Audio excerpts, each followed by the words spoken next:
I don't know if this is a similar thing for you guys, but I feel like as I age,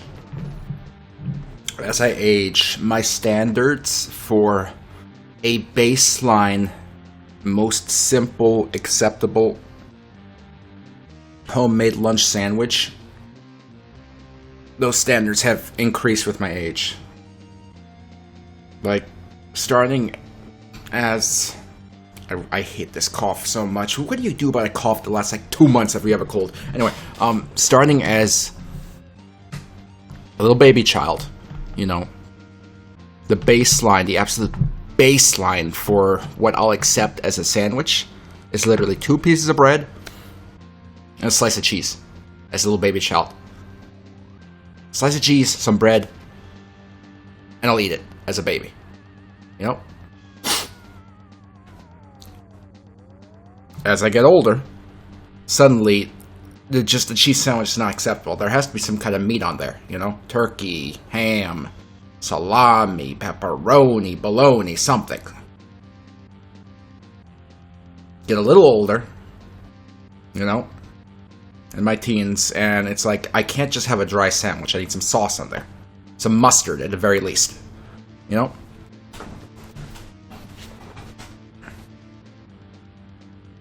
As I become a young adult, I need to have mayonnaise on there as well. Mayonnaise with the mustard and the cheese and the meat. Today, as a 30-something-year-old man, I make myself a quick sandwich before my stream. Bread, mustard, mayonnaise, cheese, turkey. Sandwich sliced, bread and butter pickles. After eating that sandwich, I'm now of the opinion that the new base minimum for what I can eat as a lunch sandwich and enjoy it, is it needs to have pickles on it. In addition to all the other things. If there's no pickles on it, then what's the point? I feel like I can make exceptions for certain types of sandwiches outside of the turkey realm. Like a more Italian-style sandwich with salami and pepperoni. Obviously, you wouldn't want pickles on there. But I feel like that would go good with, you know,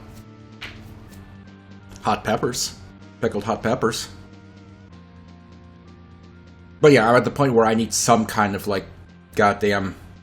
pickled something on my sandwich. And I'm not gonna lie, if it was easy, lettuce, onions, and tomatoes I'd throw on there as well, but that's a huge pain in the ass. You have to, like, you can't just keep around pre-sliced tomatoes. They're gonna get all mushy. Lettuce doesn't last, like, if you look at lettuce, like, it dies in like 3 seconds. You can't freeze lettuce, so lettuce is a pain in the ass. Onions is easier to work with, but at that point, like, just onions is like, where's the rest of it? That's the biggest problem with vegetables, you know? I like salad. A good Caesar salad, a club salad. I like salad. The problem is you can't buy salad and have it keep. You buy some lettuce, it's dead in like 3 seconds. The food that keeps is the food that's the worst for you. You know, noodles, rice, fucking frozen shit. You can't freeze salad. It takes 30 seconds to slice a tomato. I don't want an entire tomato on my sandwich. I want a slice. What do I do with the rest of the tomato? See, now I've sliced this tomato. I put 1, maybe 2 slices on the sandwich. And now I'm obligated to do something with this tomato.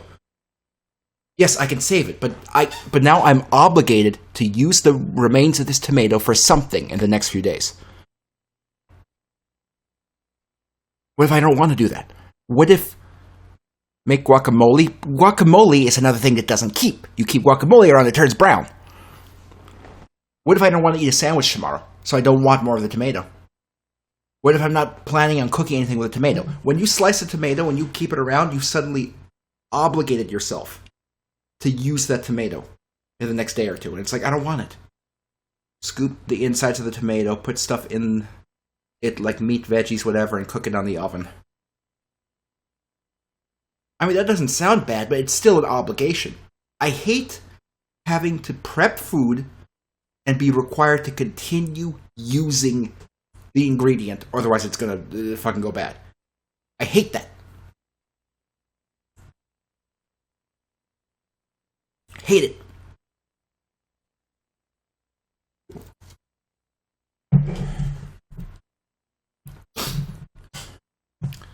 Turn on the ThinkPad.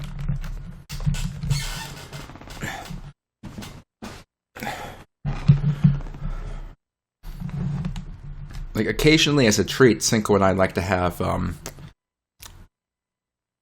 bulgogi bowls. So we'll go to H Mart, get some pre-marinated bulgogi, and we'll cook it up, serve it over rice,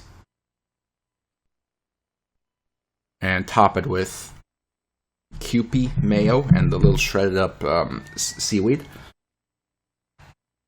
The problem with that is once again, it's a food that involves ingredients that you don't use very often and don't keep for super long.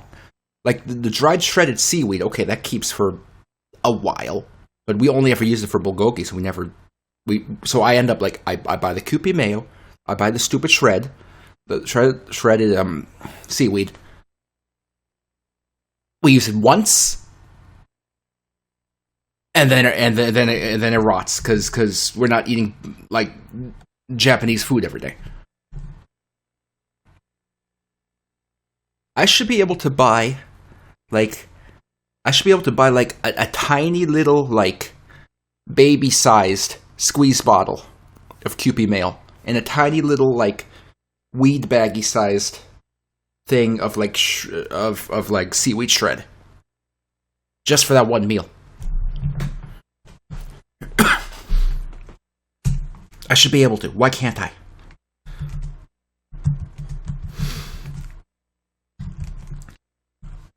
Why can't I?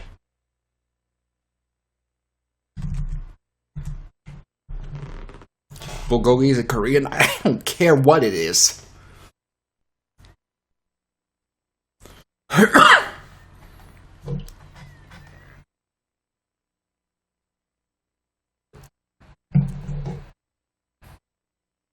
But yeah, it's annoying. Shit's too expensive to buy and let it waste.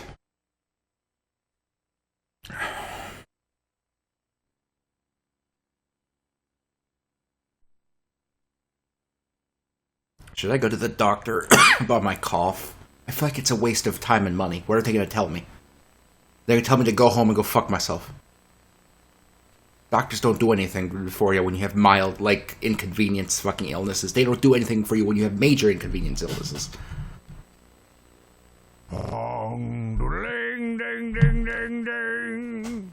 Welcome to Windows 98. Why are you still using Windows 98? What is wrong with you?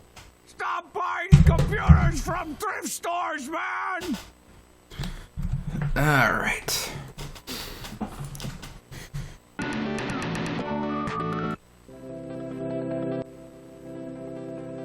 Alright, so unfortunately, we're working on more cat dog today. Not looking forward to this. The event limit squeeze we're under makes this boss fight programming less enjoyable than the previous ones, unfortunately. So, we'll figure something out.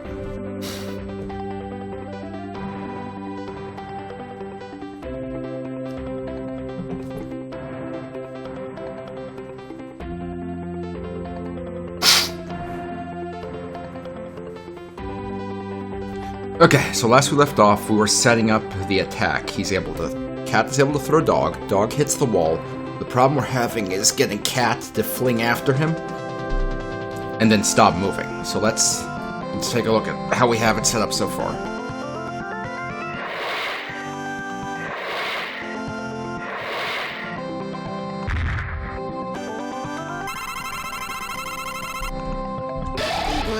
God, that's loud.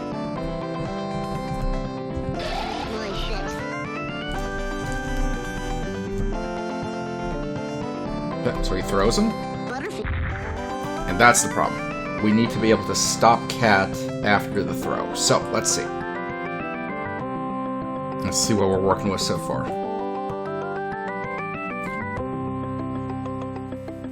If cat ball and dog ball are overlapping while animation 2 is playing, what are we doing? We're stopping and setting speed to 0. So there's probably other things making him move around, which are a problem.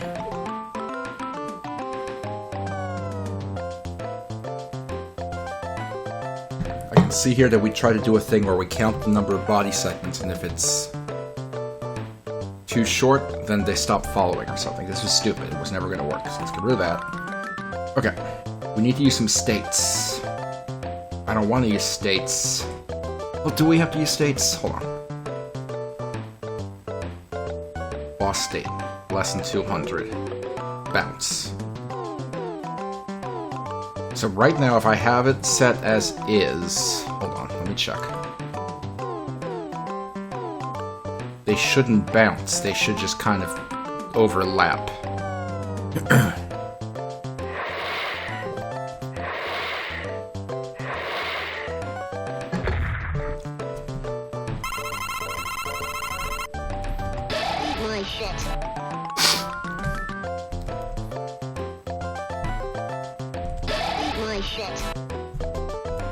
Butterfinger. Why isn't... Why...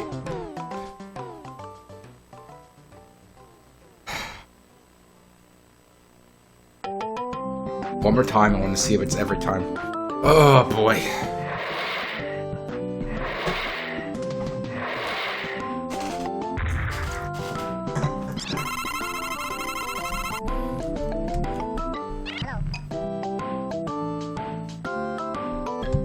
You have to confirm if it's every time or just some of the time. Butterfinger. Okay, we broke the code. No problem. Alright, so.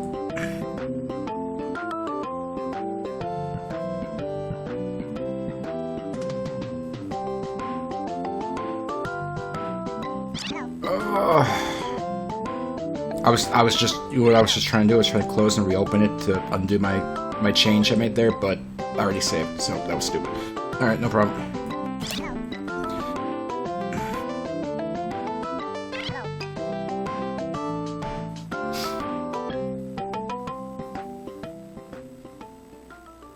Oh, no, it might be back? I'm not actually sure.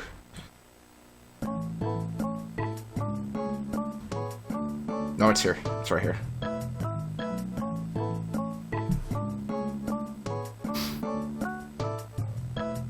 This would be so much easier if we could negate events, if we could do if it's not colliding with, if animation is not playing.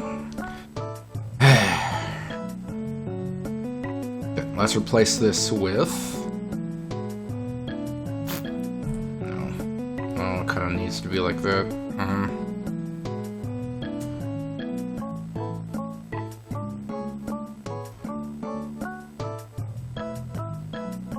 Okay, real quick, we can use animations as kind of a state detection thing in some cases, so...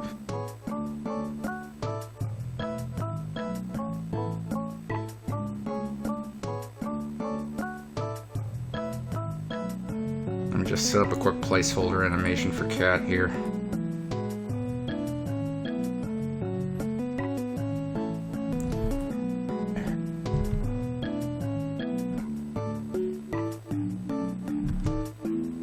Okay. This is just a placeholder animation. Make him green. Instead of being green, he will be dizzy. But first we have to get the code working.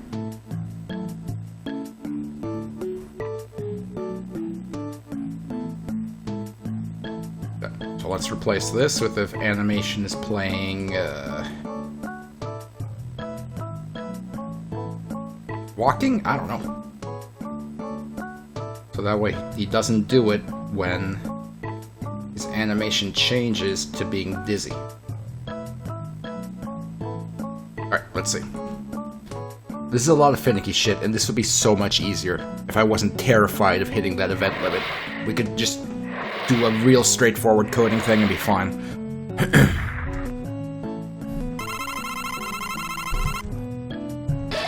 my Butterfinger. Eat my shit.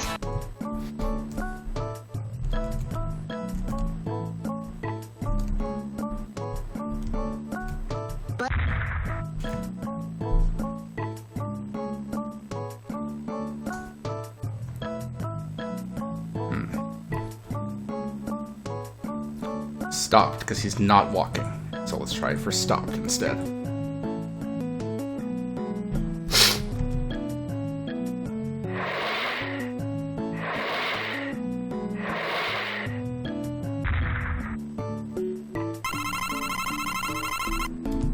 Eat my shit. Eat my shit. Butterfinger. Okay.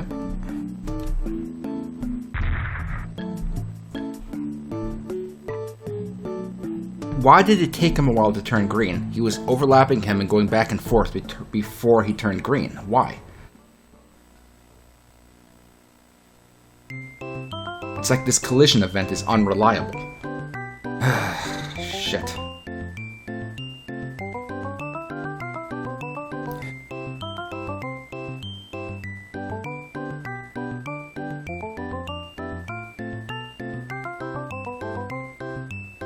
Okay, let's just kind of fuggle it a bit. This is annoying to do, but I need it to work reliably. Alright. Catball's X position is...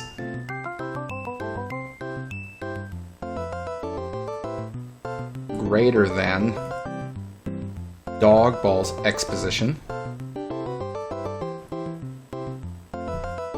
Greater than Dogball's X position. Minus the 32. Where'd it go? Did I cancel it? Yo, hold on. Did I cancel it?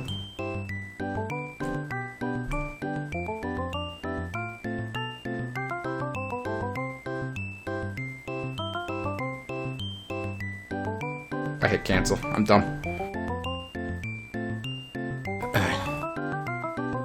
It's 64, so yep, 32.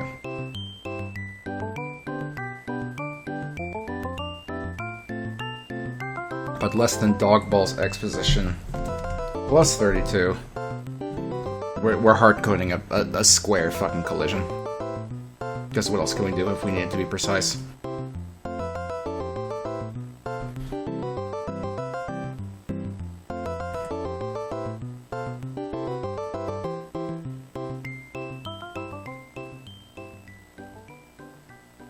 I hit cancel again, didn't I?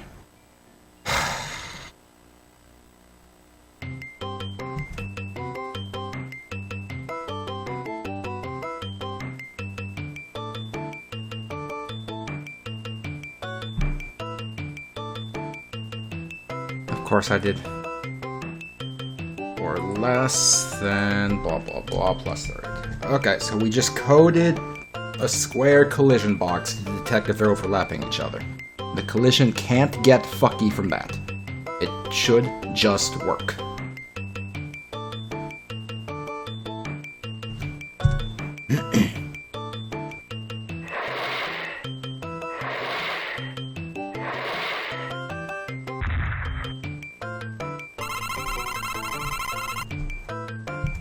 My shit. Who's messaging me? Shut up! Butterfinger. Butter. Okay, there, see, that worked. I hate that we had to hard code it, but it worked. Okay.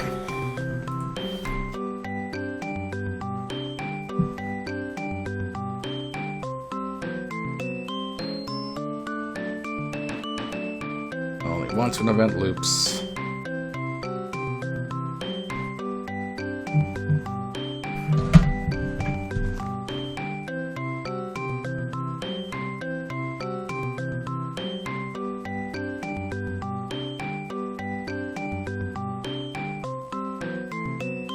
Cinco doesn't know how to microwave a hot dog.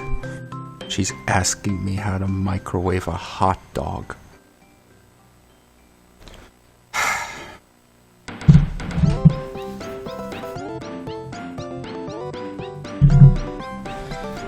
Okay.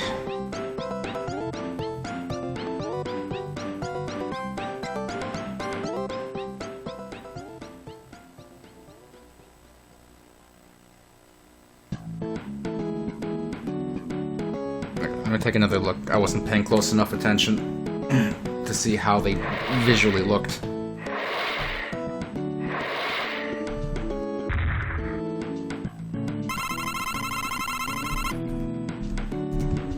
My shit.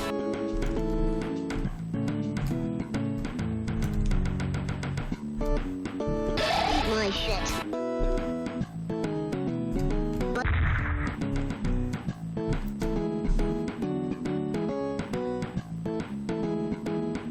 There's a gorillion, fucking body segments now, aren't there? Let's test. My shit. I'm not actually sure. The number appears like partially cut off. My shit.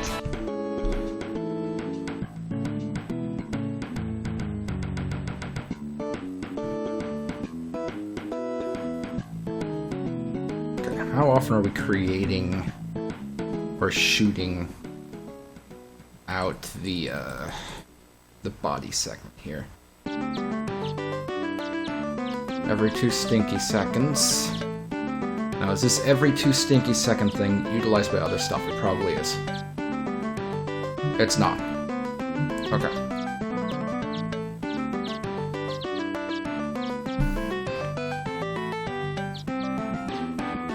Okay.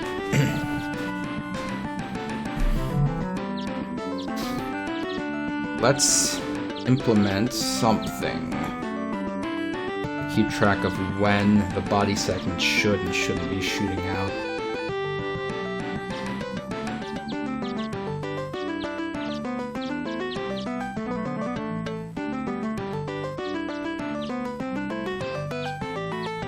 Cat dog dummy is being destroyed, so we don't want to fuck with that.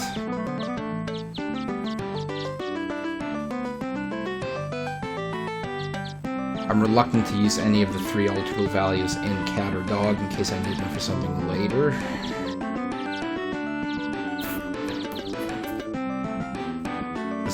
The body segment is mostly a visual thing, you know? I feel like it's less important.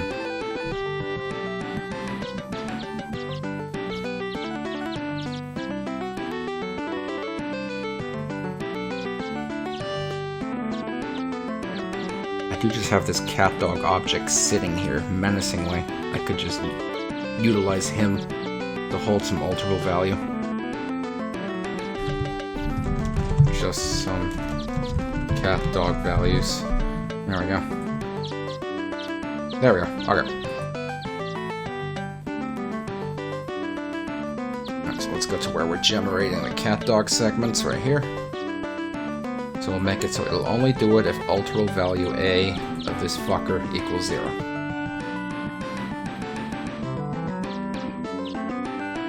So after we collide like this,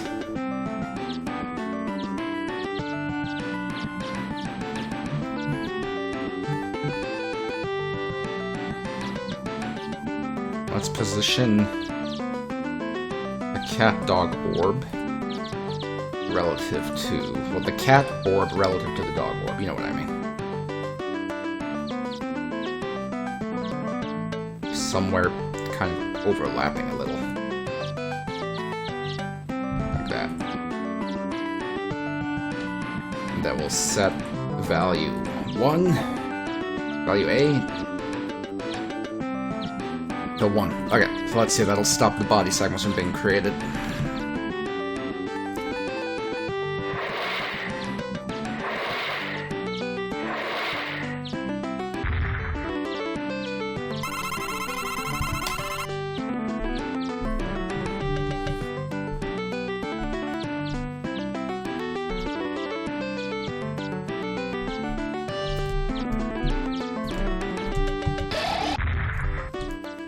They're still being created. Why are they still being created? Look at them. They're all there.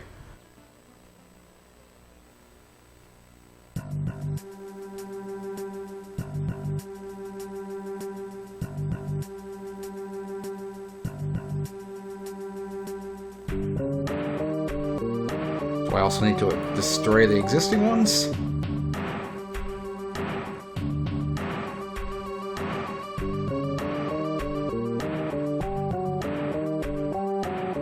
I guess I can try that.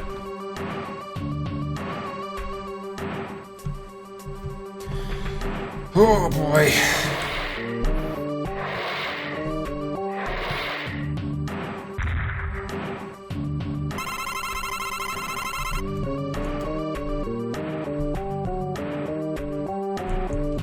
My shit. Butterfinger. My shit. Okay, destroying them worked. We do have to make them kind of face in the same direction-ish, though.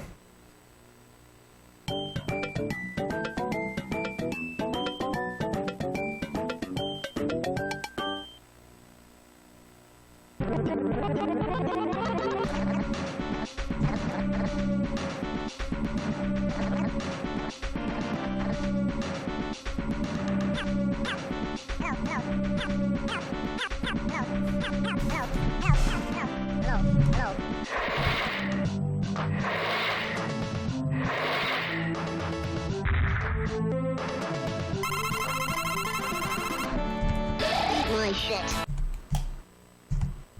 My shit. Ooh, careful. My shit. Alright, let's see.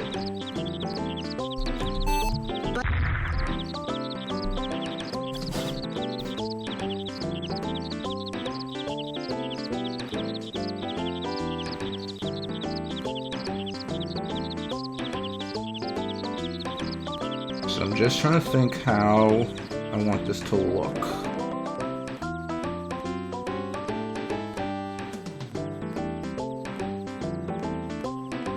Okay, let's go this way. Rather than positioning him relative to the dog ball, let's position him relative to the dog object's action point at 0, 0.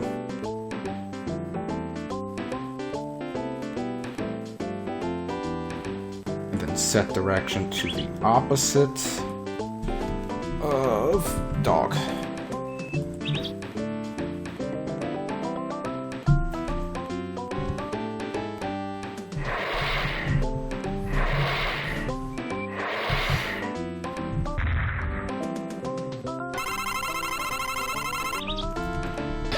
My shit.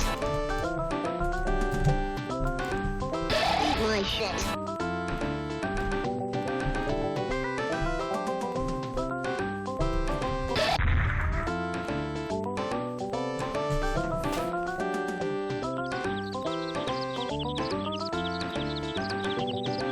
Okay, it'll look less weird once Cat is in green. It just kind of looks like he's kind of folded over himself like a snake almost.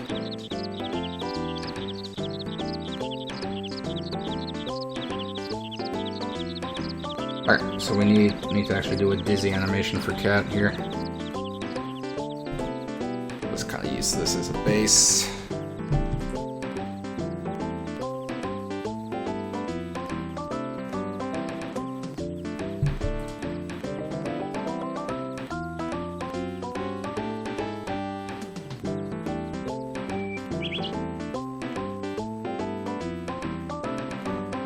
And we'll grab his stupid head.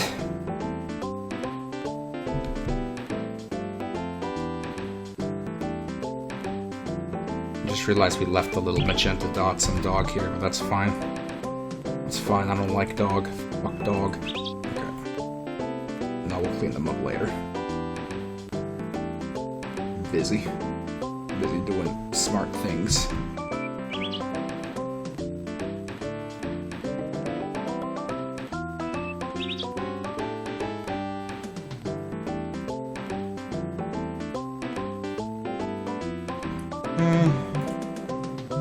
This shit.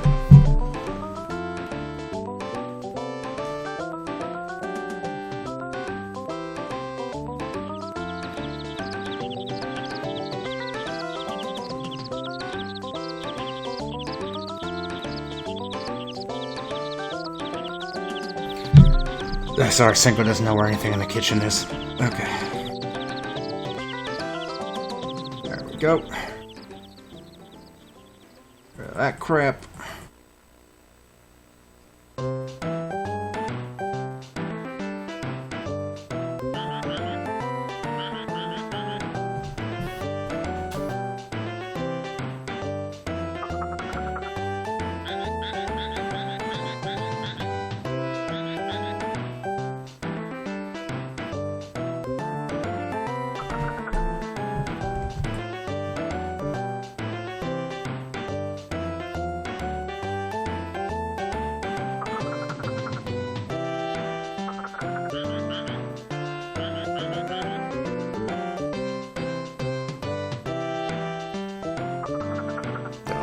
Okay, and let's properly make this dizzy, dingle, twirly fuckle move around a little.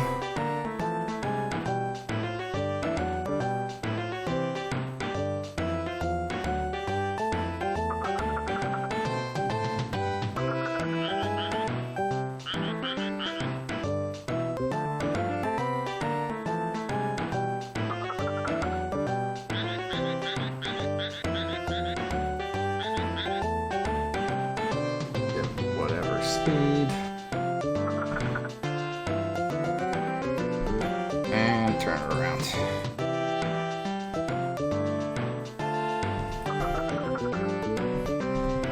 Okay, so that should take care of the Dizzifying Cat at the end of the attack. I don't know.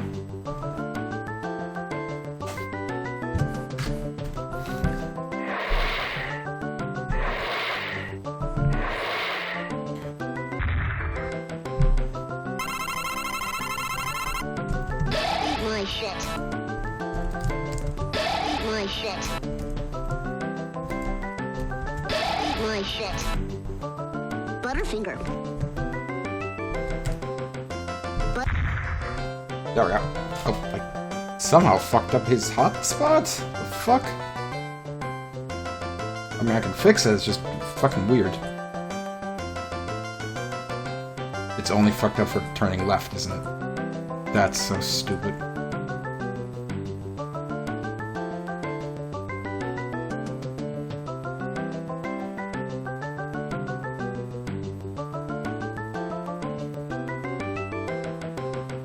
Okay. Now that should work.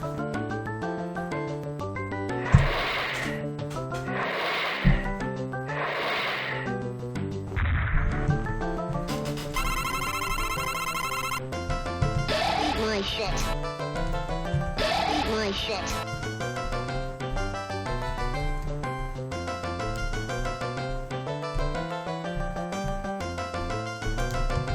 My. There we go. Dog's turning left is broken as well, but now we know how to fix that.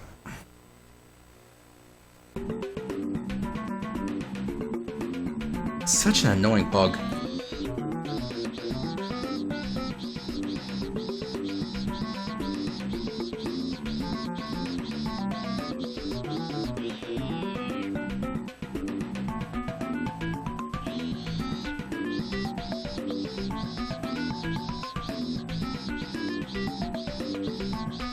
Actually, it should be.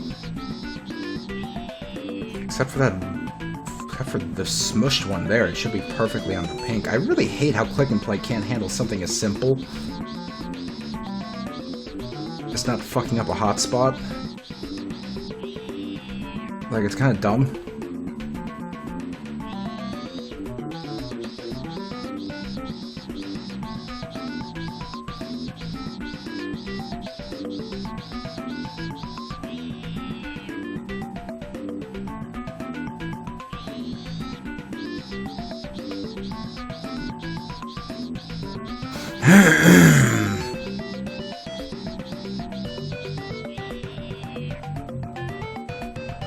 Okay, so now that should work better.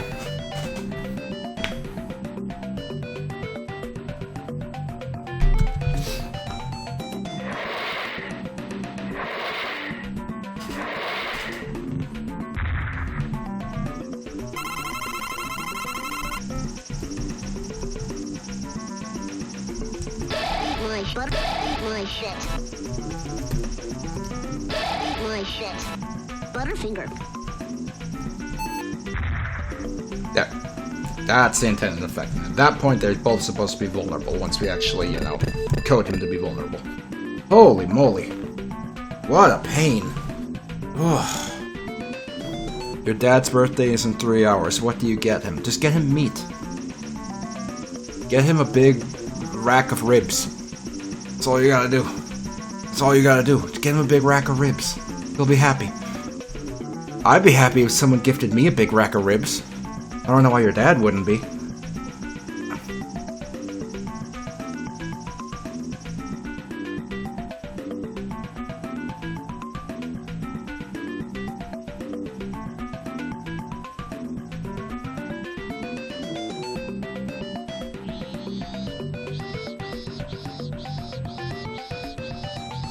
So we have this set so that when you hit him and alt pro value C equals 0, it does that ting.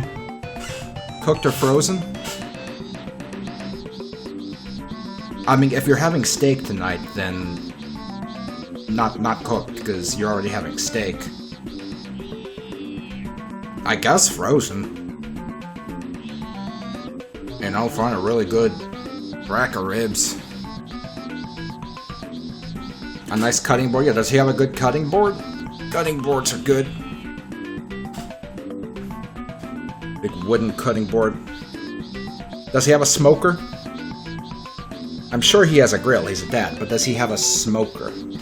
A smoker. Oh, that's something. Make yourself a big old fucking shit fuck of pork. Get him a smoker. Just get him the smoker. He'll love it. Smoke up some meat. Smoke up the ribs.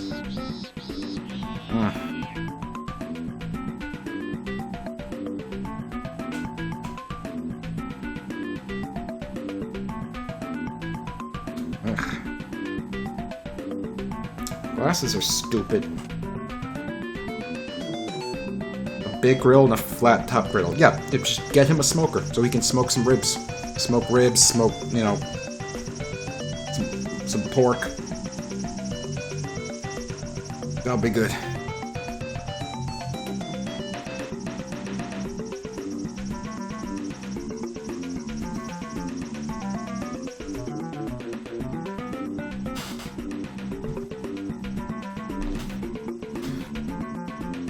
Okay, so are we actually using Ultra Value C for anything? Let me check here, because I don't recall. Did we just set up C ahead of time?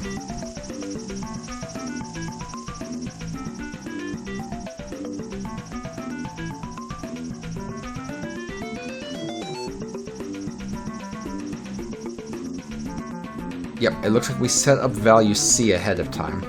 So that if it equals 0, it tings, and if it equals something else, we can have it do something else. Now, one problem with this is now...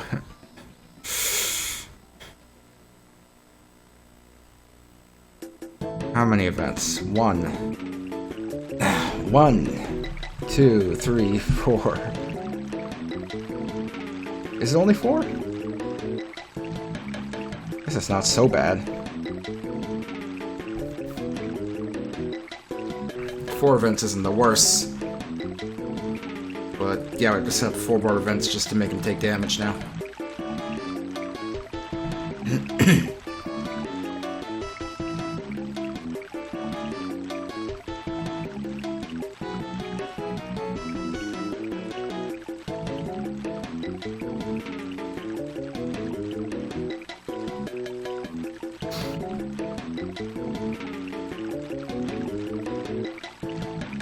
I'm using my brain for a second here. I'm trying to think of something.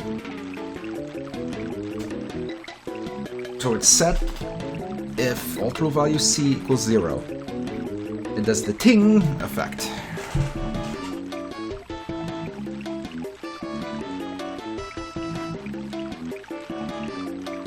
If we set to anything else, we're gonna have another event set up to do that.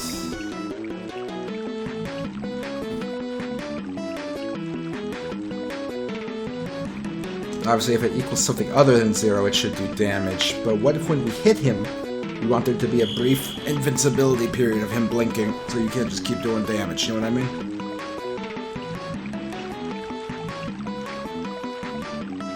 Smoker box for his grill and some wood chips or some shit, that might be good, you know?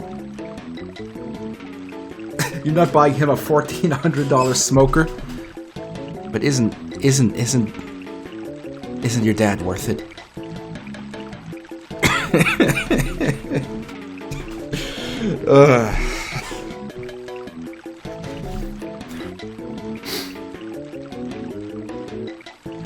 Your dad for sure spent more on you. Yeah, he's right. He did.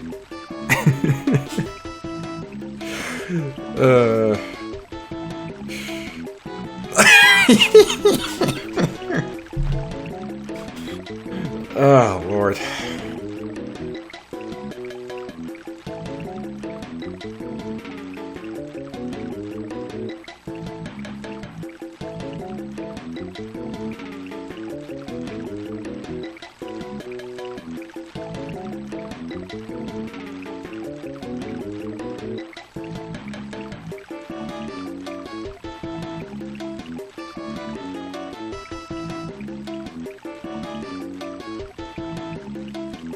Sorry, I'm still processing how I want to handle damaging Cat Dog in my head.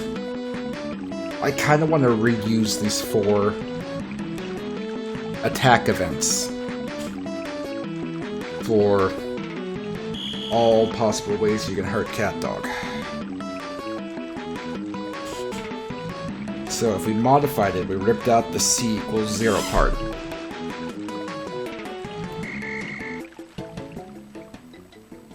And then we took, the ding effect and we put into something else. So I'm thinking we make it so if it detects that we've hit him,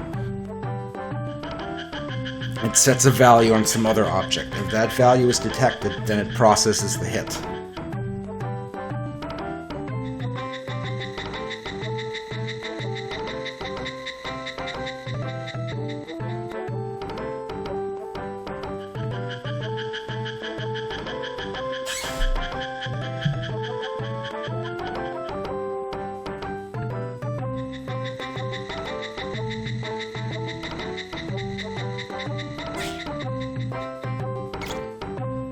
So we need it so you can hit him during the normal part of the boss fight where he's not, vulnerable. And it does the ting effect. We need to have it so you hit him when he is vulnerable. And it takes, a blip away from his health and it makes him blink for, having been damaged. And then we have to have it so if we hit him while he's blinking and taking damage, and it does nothing. So that's 3 separate types of hits.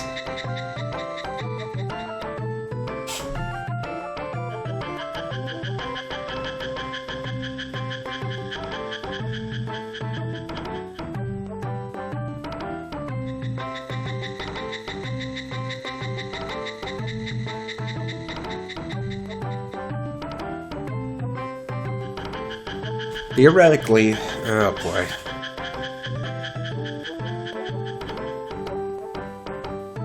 They should both cat and dog at any time. So if either cat or dog is hit and they take damage, they should both blink to be, invincible.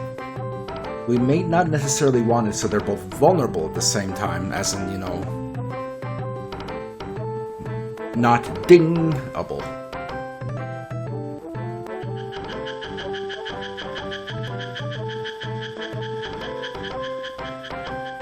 Okay.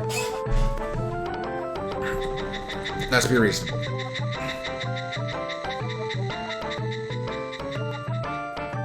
Let's just set up an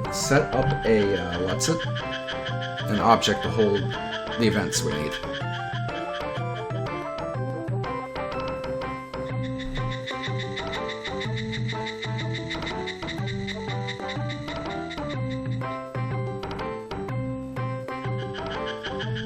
Cat.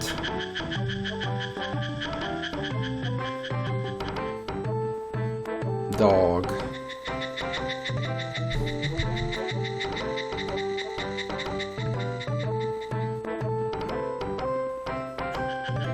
damage.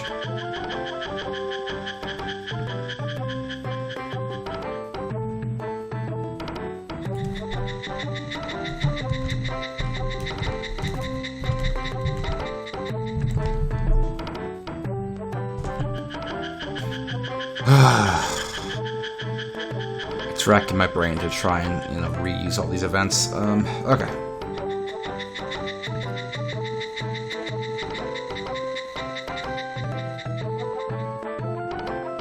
If cat dog damage value A equals 1, we create ting relative to cat.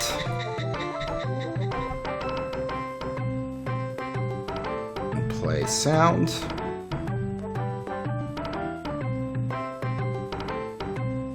That's not it.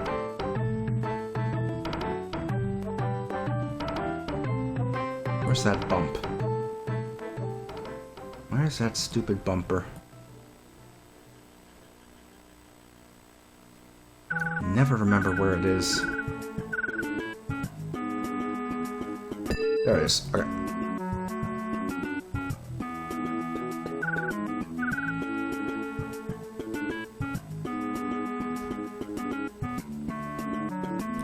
And then we can set it back to 0. If it equals 2, set it back to 0, and do the same thing but for dog.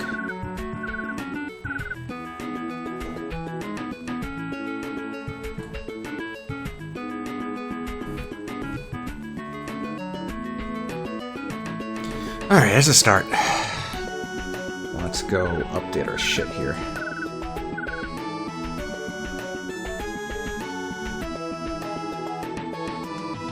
So get rid of C equals 0.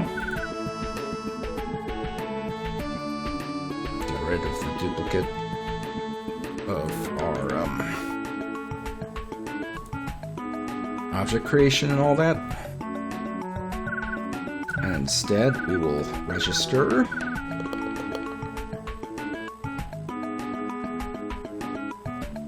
a hit over here. So we hit cat. Set it to 1. We hit dog. Set it to 2. Let's go back down to the processing event.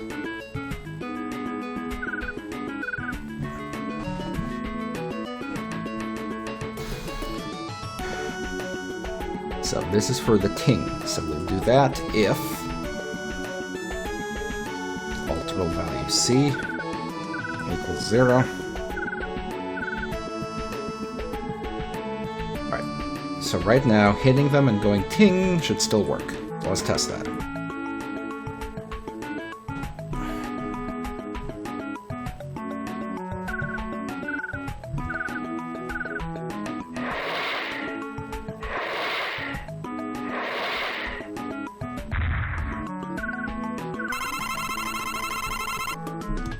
Butterfinger. Butterfinger. Butter. Okay, so now we have to put in something to make him vulnerable. So, if alterable value A equals 1, which means cat was hit. Nope, let's replace this with alterable value A is greater than 0, which means if either of them was hit. So if either of them were hit,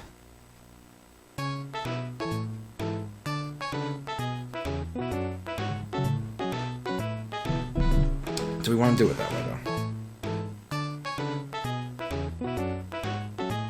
No, let's keep it separate, just for future proofing. So, if cat was attacked, and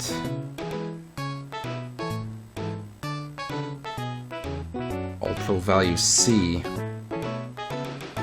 is 1, and we'll set it to 1 when he's vulnerable. That's when we're going to hurt him. We're going to hurt cat. Same thing for this guy.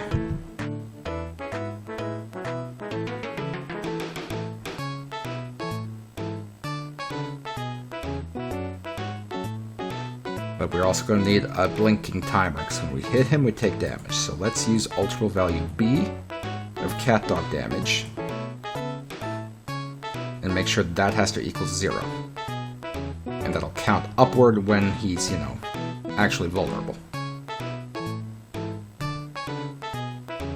So let's just grab a sound effect to place hold. Taking damage. Replace it later.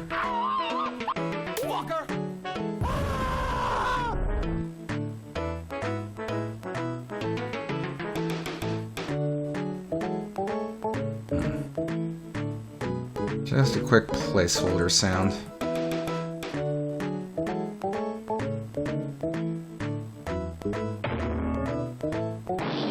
There we go. Just a quick placeholder. And so when that happens, we flash both of them for 5 stinky seconds. Set alterable value B to a value, I'm not sure how much yet. In fact, let's check. What do we have it set to for Gadget? How long is Gadget invulnerable when he takes damage?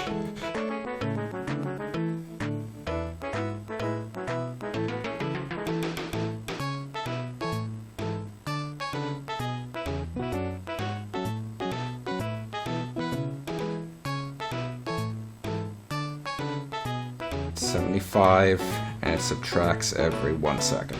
Okay, we'll try that. And we can always tweak it as needed.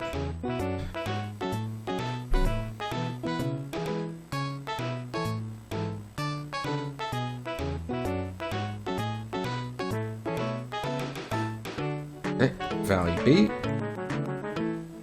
Set to 75. And we also set value A back to 0.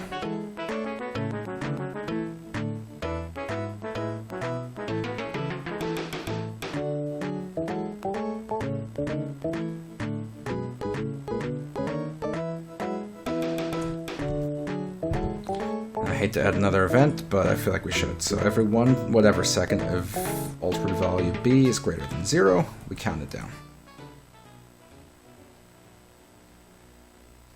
Not A. Good.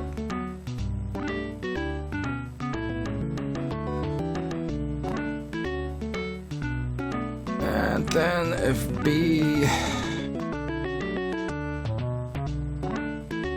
equals 1, we make them reappear.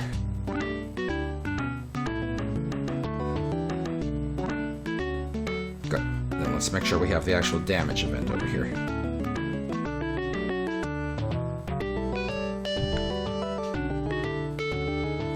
Alright, so theoretically he should be damageable.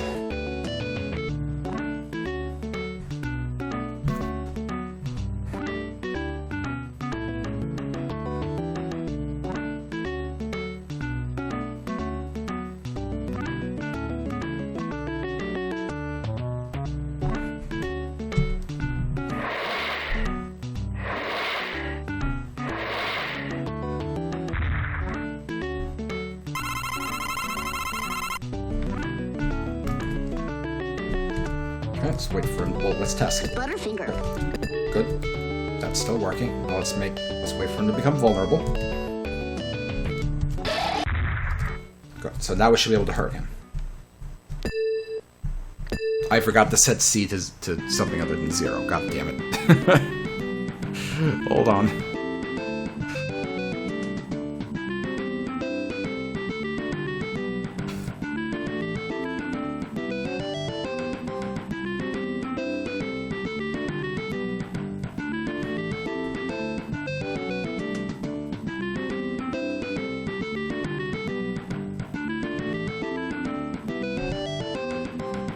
Now he should be damageable.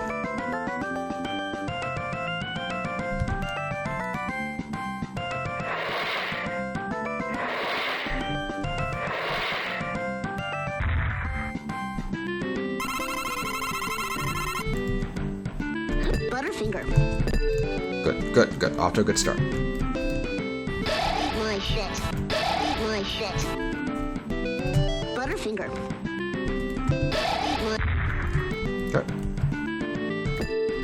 What?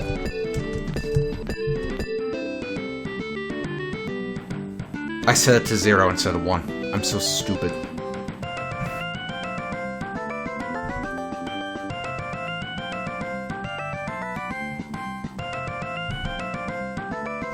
Alright, try again.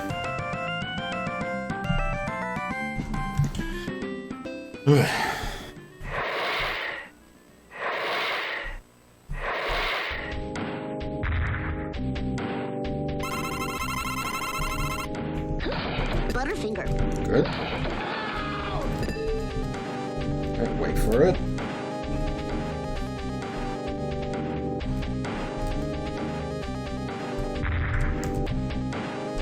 There we go.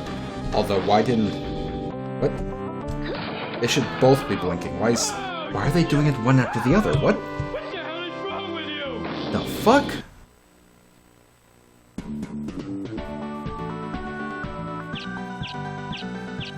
So when you hit one of them, what we're doing is setting the value to 1.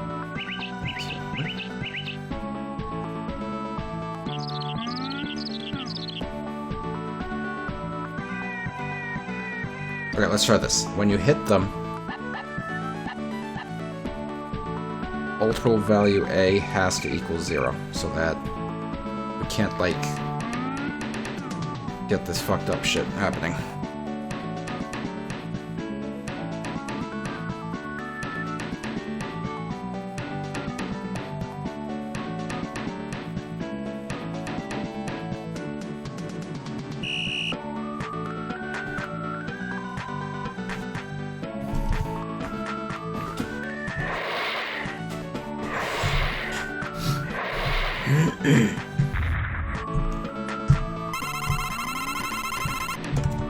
My shit. My shit. Butterfinger.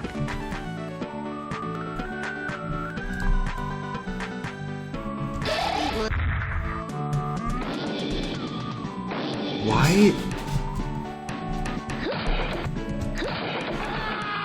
That doesn't make sense. Why is it...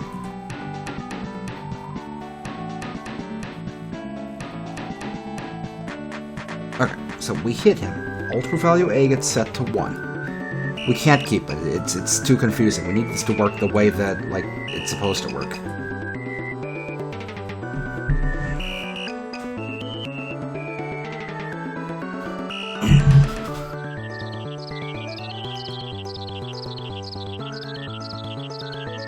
So, if ultimate value A equals 1, plays the sample, and does that. And not for that one, for here. Place the BAM.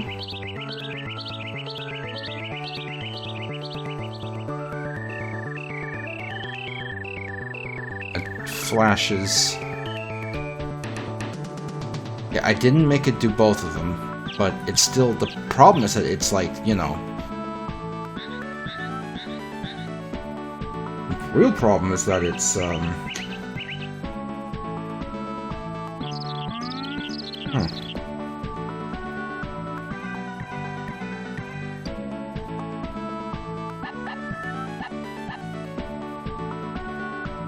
think I know what's happening.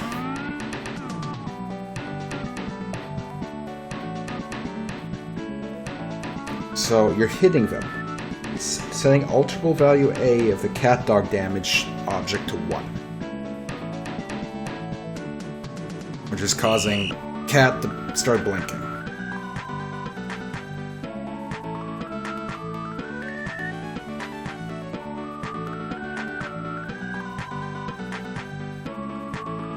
The ultimate value A getting set to 1 is happening like a frame right after, or a few frames after, while he's still blinking. But because none of these events are registered to handle ultimate value A equaling 1, when he's vulnerable and blinking, ultimate value A remains 1 until he stops blinking. And that's when it processes that he was hit.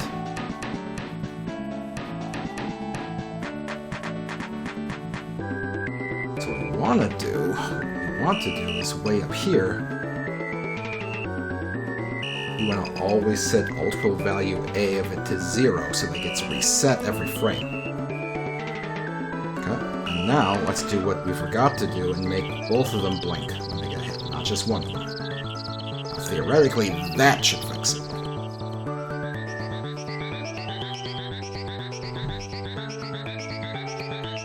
You just gotta think logically, that's all it is. It's all just logic. Simple, simple, simple logic.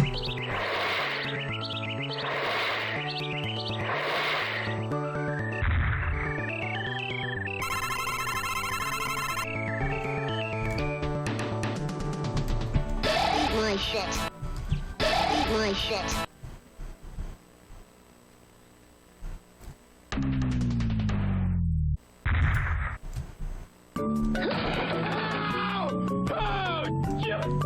Yep, fixed it. What's wrong with you?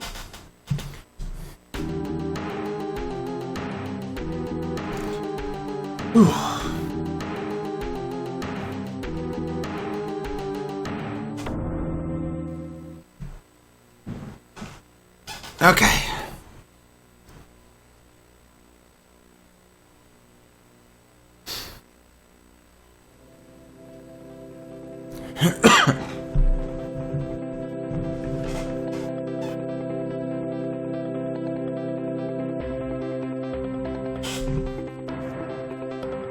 Okay, good. So we got that part worked out. Cat Dog's first attack works, and we're able to damage him once he's ready to be damaged. So now we need him to also stop being dizzy and continue walking around. So we're just going to work that out. Let's see.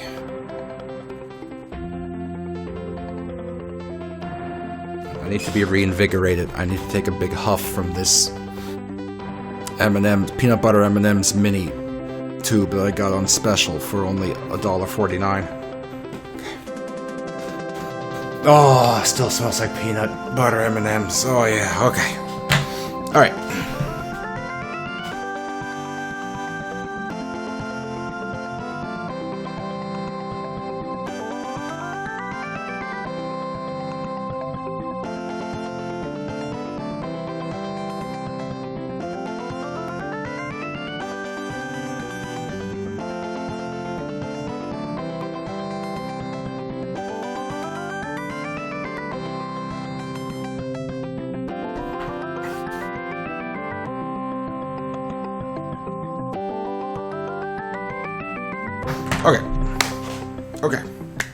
Okay. Sorry, I'm having trouble focusing. We need him to get back up.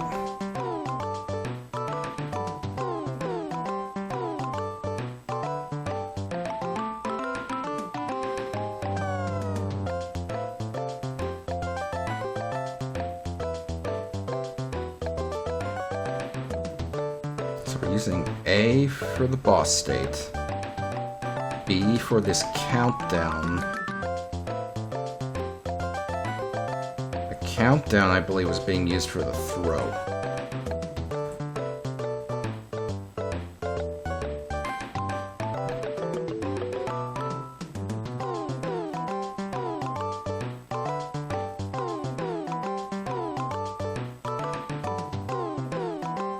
Right?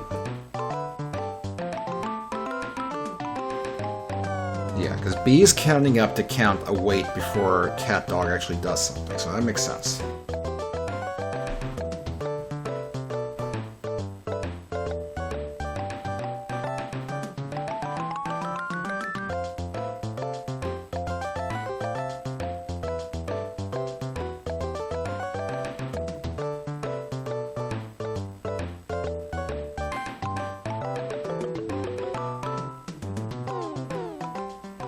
Can we reuse B to count him getting up? Or do we even want to?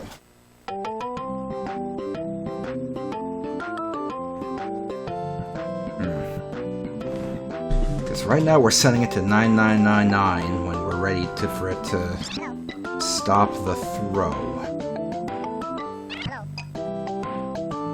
I think.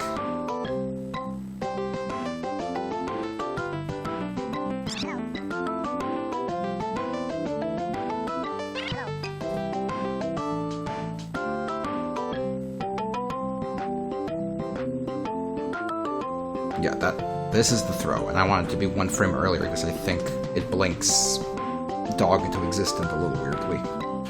Okay. B sets to 9,999.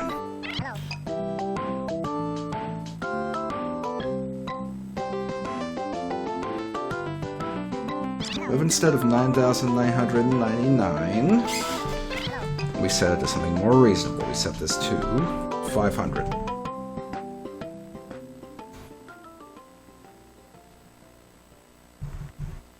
And hopefully we don't like overlap into 500 at some point. By mistake. That way we can continue using that timer to determine when cat dog should get up. Okay, so state equals 0. Cat dog's on the floor. Okay, let's do this. Try to get cat dog up. So we're still in boss state, phase, whatever you want to call it, 0. Both cat and dog are playing their dizzy animation.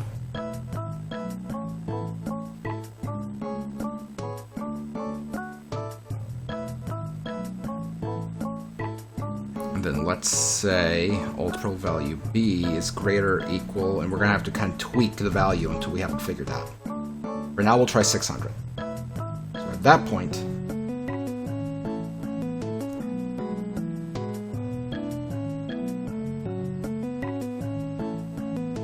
make them both reappear.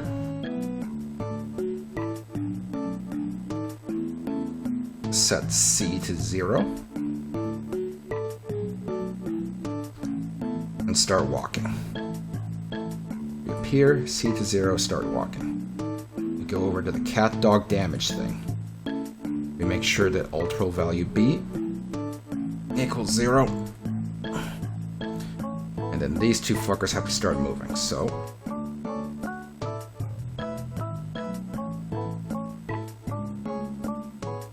start. Okay, I don't expect this to work the first time. I expect this to be all fucked up the first time, so let's see what happens.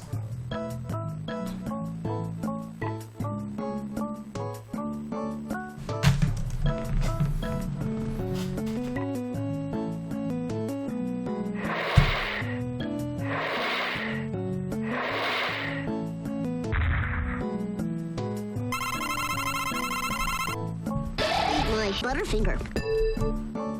Okay. Damage is still working here. My shit. Okay, so I want to see if they're going to pop up and start moving.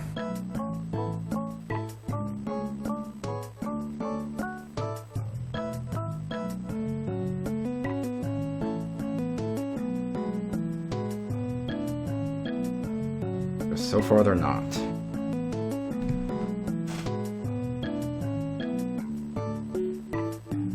Would it help if I hit them with a chair? No. Okay. So something's not working right.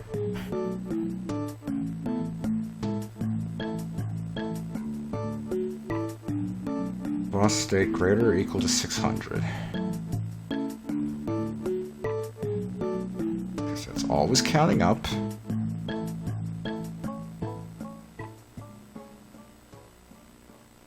Oh, I'm checking for boss state 0.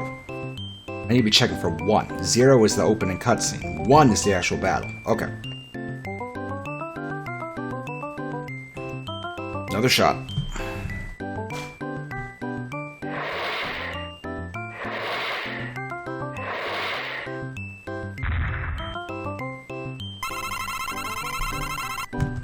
My shit. My shit. My Butterfinger. My shit. Butterfinger.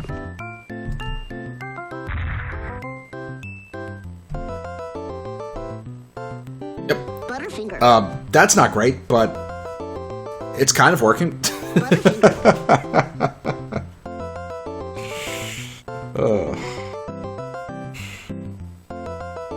Okay, what's their initial speed?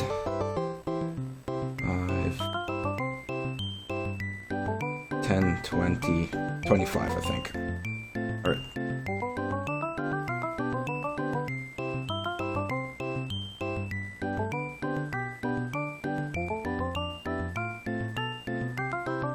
movement, set speed 25.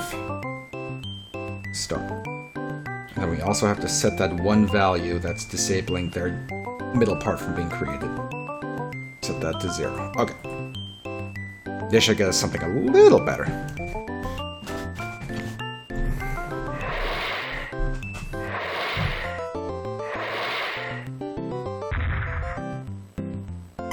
Dog is free to get run over by a car. To be honest, that's probably how this fight should end. My shit. We go out into the My shit. street in front of the Griffin household, and Cat Dog gets ran over by a car. My shit.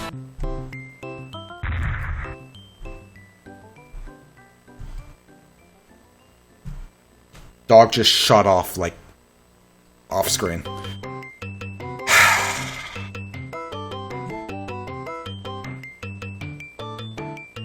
Damn it.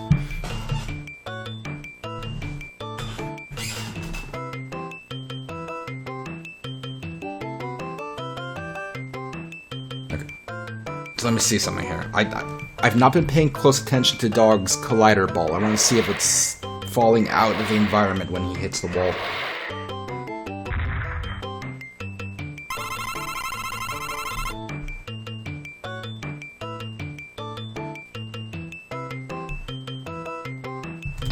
My shit. My shit. It's not falling out of the environment, it's just right there. So why did it shoot off? Butterfinger. What? What?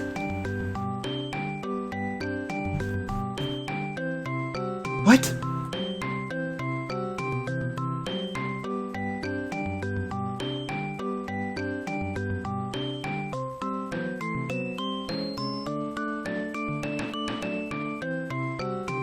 Yeah, let's try this. Let's actually make sure we're resetting the boss state counter B to 0, because that could be causing a lot of this that we're seeing here. In fact, it probably is.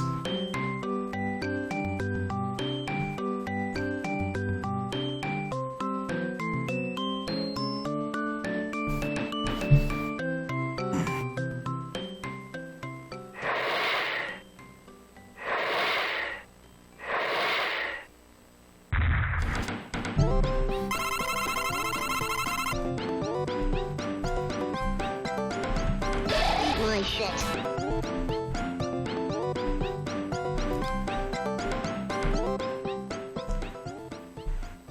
Butter.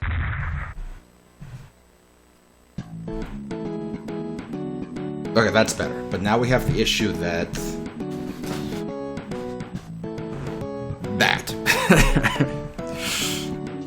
So the problem... And he fucked off. So the problem is that they're overlapping each other. And they really shouldn't be.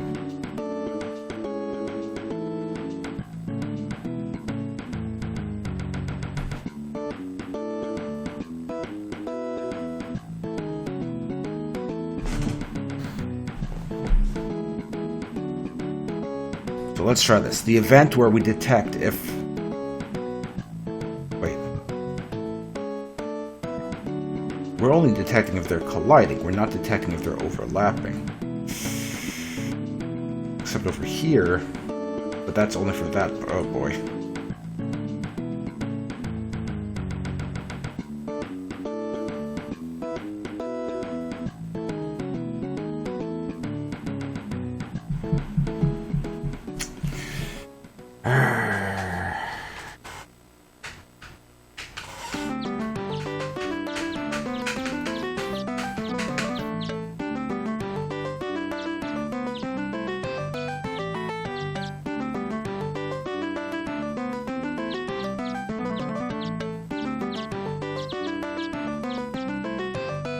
So the game's getting confused when they're directly overlapping each other, because they're really not supposed to be. So it's making them constantly bounce. And it gets to the point where, since they're overlapping not only each other, but they're very close to the wall, they're going to bounce to the point where not only are they overlapping each other still, they start like phasing through the wall from the constant bouncing, and they get all fucked up.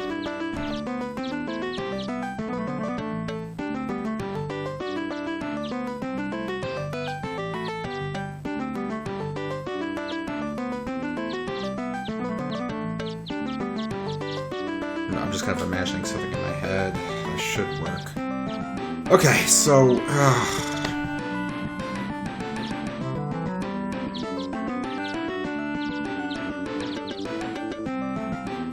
there's two things we can do here. Like, we can clamp the position of the balls to be within bounds. And we can make it so if they're overlapping, they move away from each other. The problem is that's more events. Oh, shit. But I mean, we kind of have to. Oh, God. So, in order to clamp their position to be within the playfield, that's...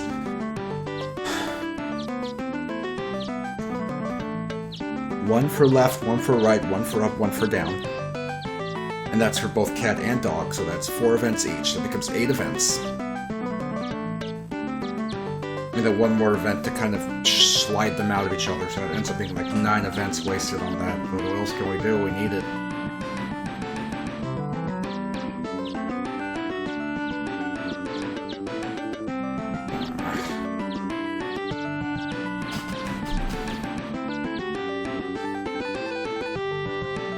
God. This wouldn't be a problem. This wouldn't be annoying and painful at all if we didn't have this ridiculous event limit that we're running into.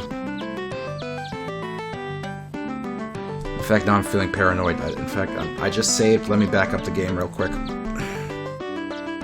Let me back up the game. Just in case. I'm just getting more and more paranoid with this.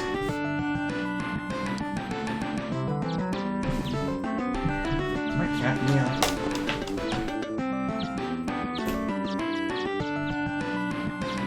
He's nowhere nearby. Nearby? I've been having trouble talking all stream today. I know I joke about it, but I seriously do think COVID, like, fucked up my brain. Okay, let's see. Game 1.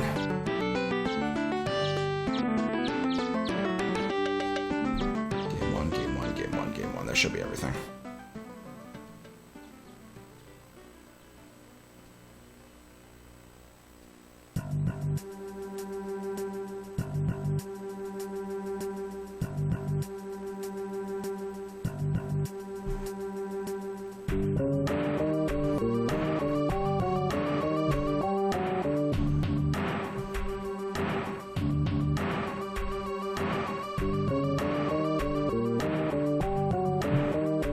Okay, let's rename this. Backup. 5.3.25. Okay, so we have that in case anything gets fucked up.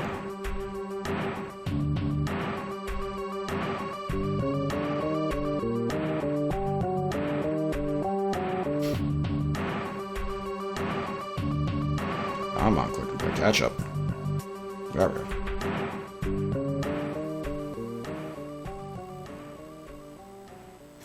Alright, let's implement the clamping. Weed being legal in your state now is cool. The problem is that the way the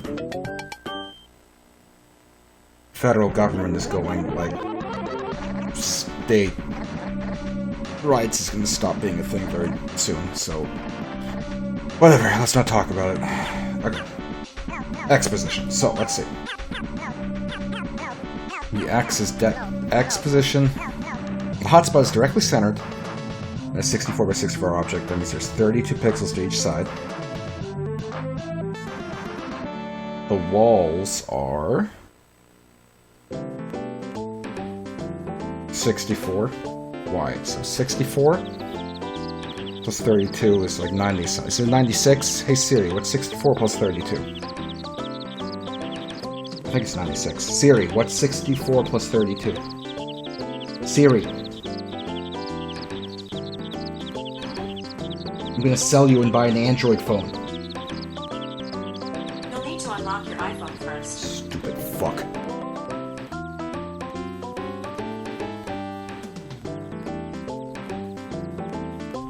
Alright. Just to confirm that it's 96. It is 96, okay.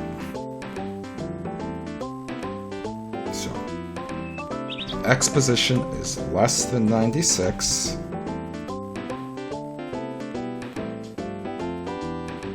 Then we'll set X to 96.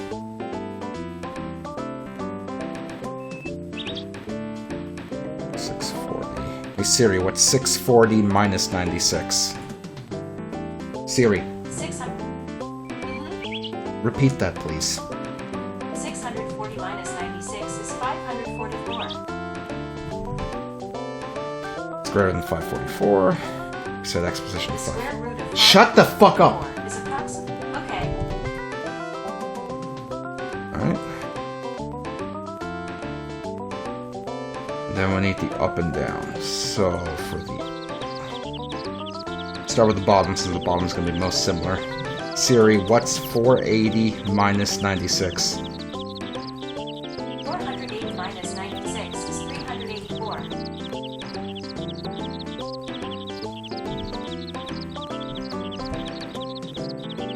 Alright.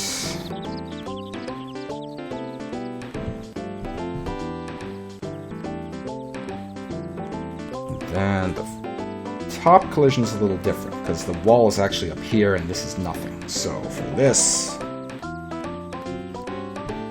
I believe it's just a simple 32.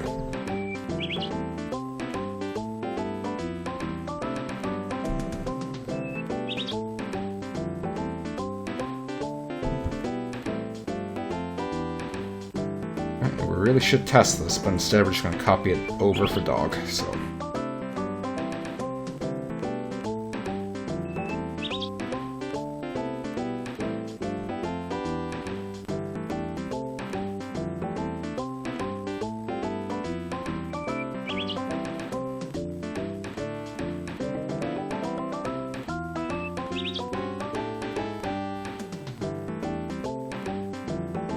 Six, 544, 384, oops.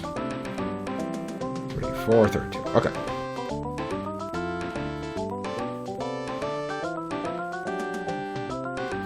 Then if cat is overlapping dog, bring this up here. And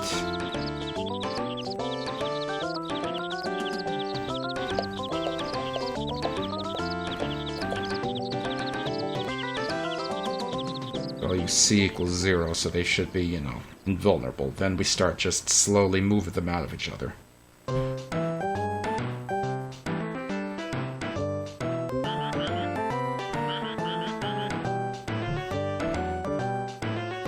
Look at that. Minus 1, 1. And then you can go in the opposite direction.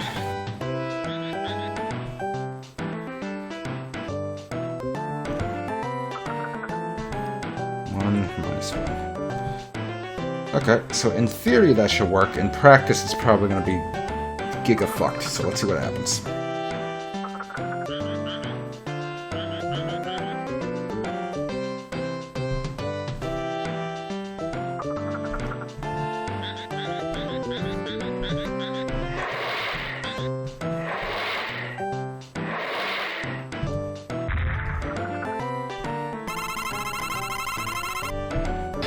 My shit.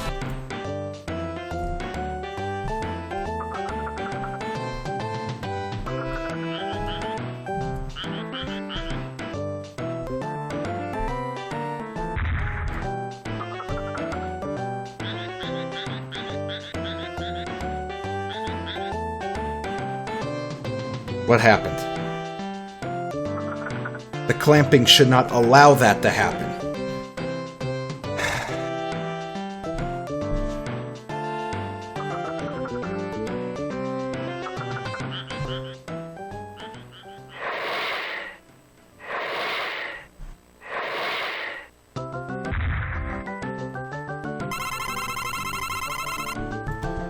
My shit.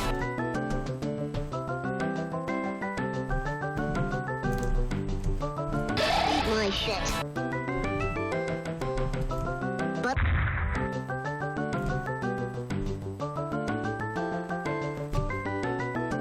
They just zipped the fuck into fucking nowhere when the clamping should literally not allow that to happen.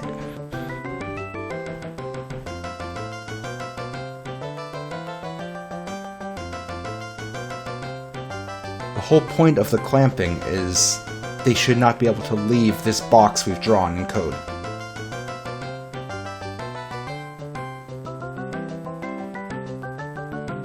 What was the point of the clamping if it doesn't work?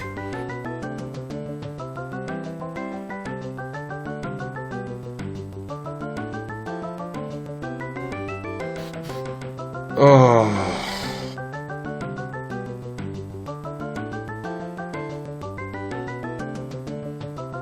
If x is less than 96, set x position to 96. If it's greater than 544, set it to 544. If it's greater than 384, set it to 384. If it's less than 32, set it to 32. So how is he still zipping out of the playfield? That doesn't make sense. Okay, I'm going to reappropriate the delete me counter to track dog's y coordinate. So that should track where dog is on the y axis.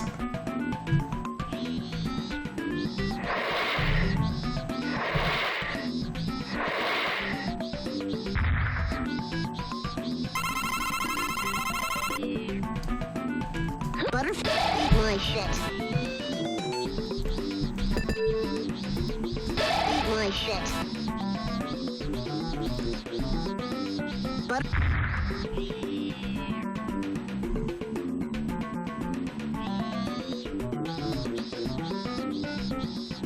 He stopped existing.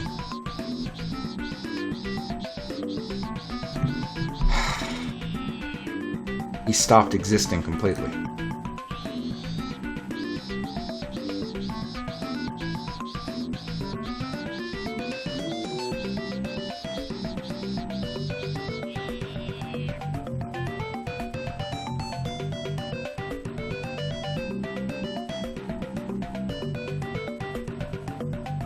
So this is entirely the fault of Klik and Play's extremely buggy movement systems.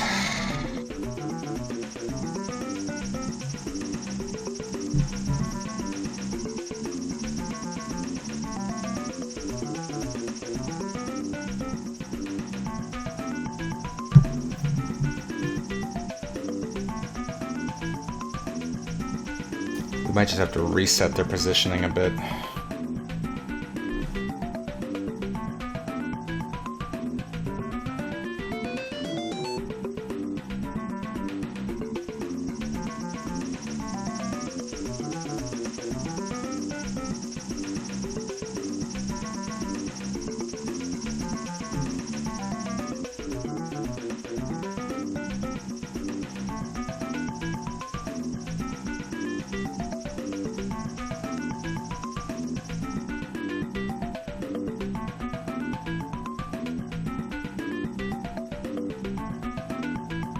Just trying to think how I want to handle this. God, this is so annoying, because this shouldn't be this difficult.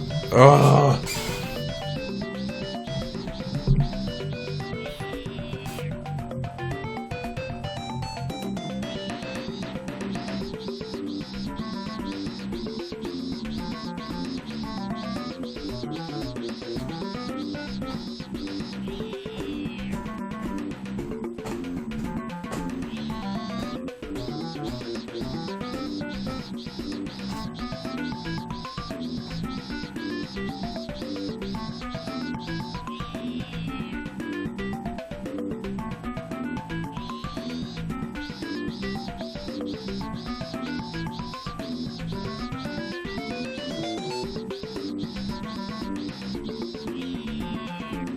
Like, somehow their movement is getting so fucked up that they're, like, suddenly moving...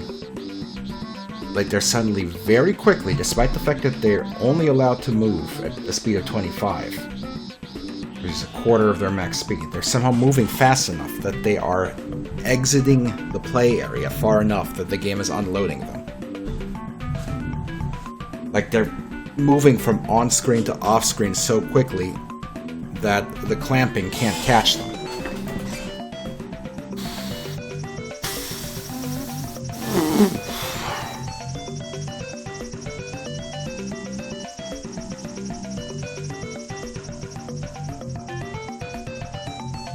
man.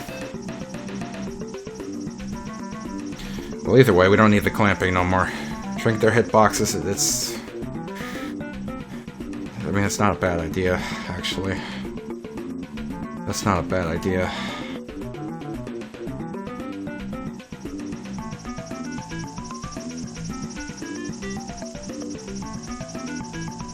Okay, hold on.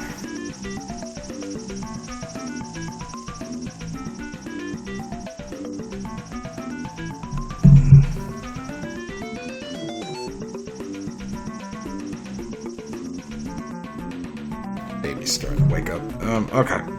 So that's not a bad idea, shrinking the hitboxes. It kind of gives me an idea here.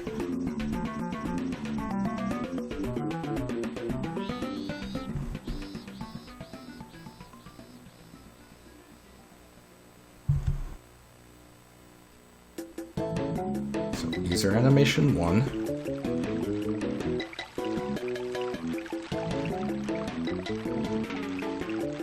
Here or something. Let's do this.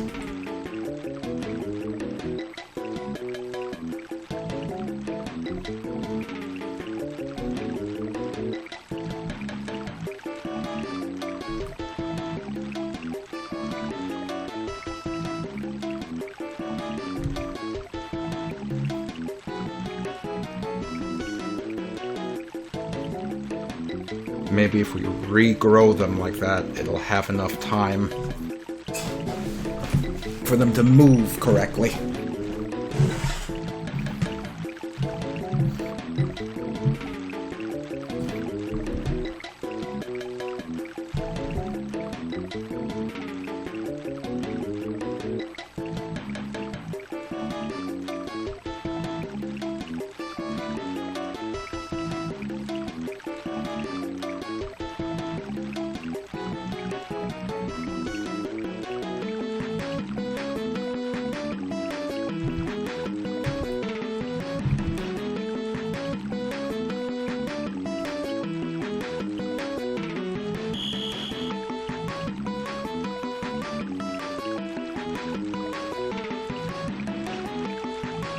Okay, let's see what happens. Clamping code is all gone. We now have this animation that should shrink their hitboxes and regrow them.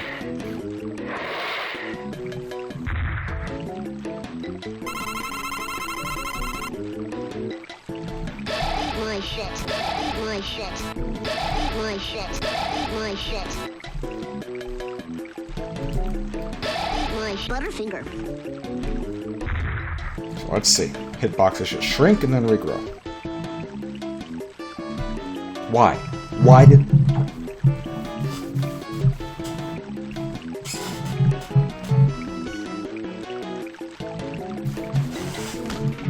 Why?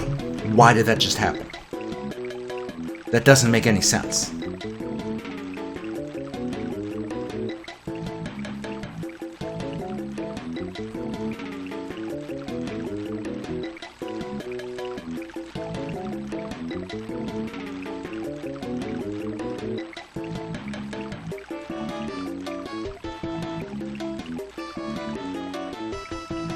That makes no sense.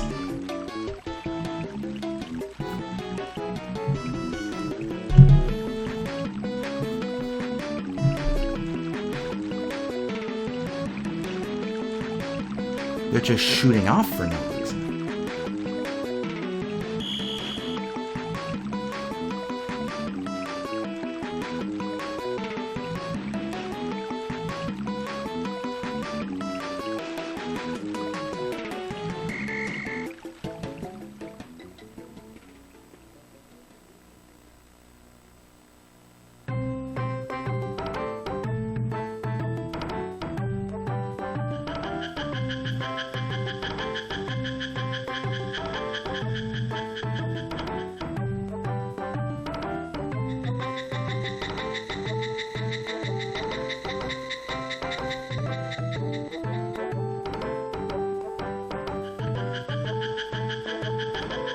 It doesn't make sense.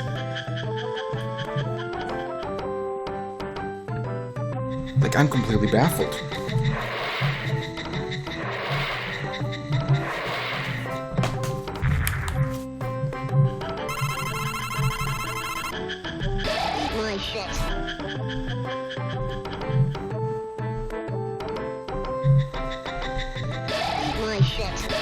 my shit.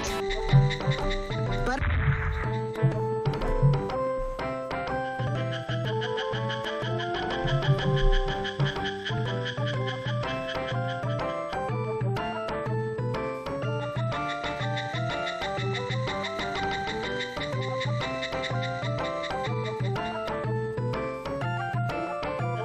Okay.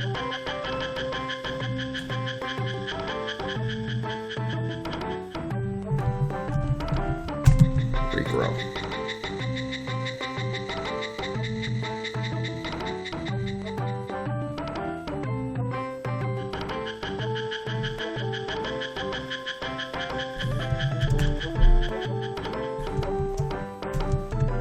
Hide.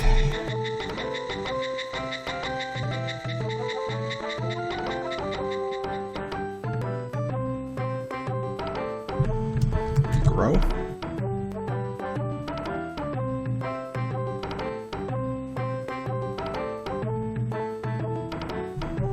Hide. So, when they collide and start doing their dizzy animation, both of these orbs should change their animation to hide. So they should not be colliding with each other. And then when they're ready to start moving, they change their animation to regrow.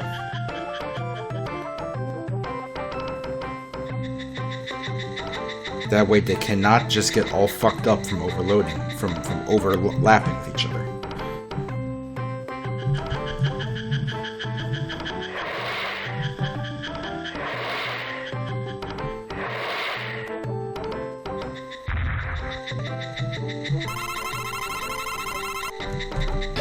my Butterfinger.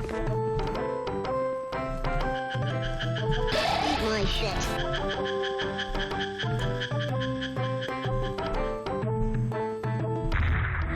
Alright, boxes are hidden.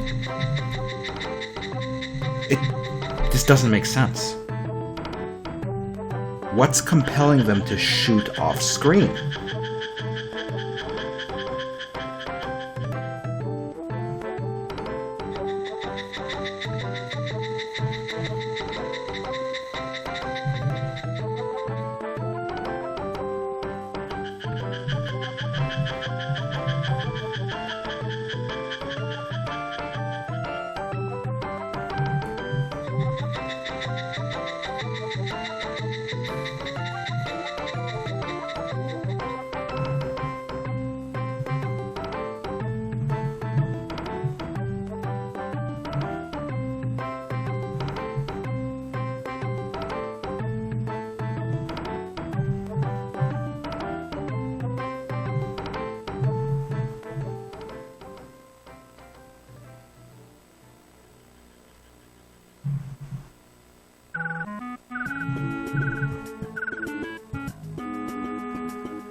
Could be this event.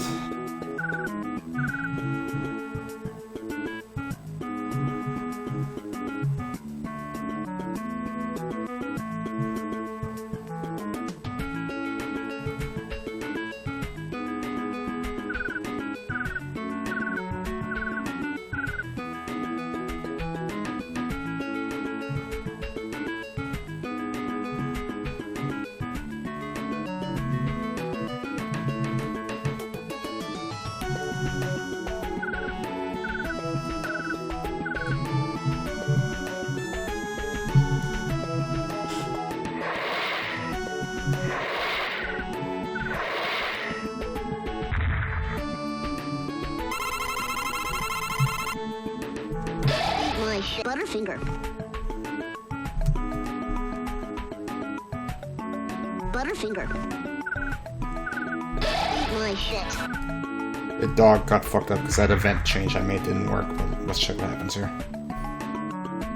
It didn't matter because that event wasn't causing it anyway. Okay. Damn it.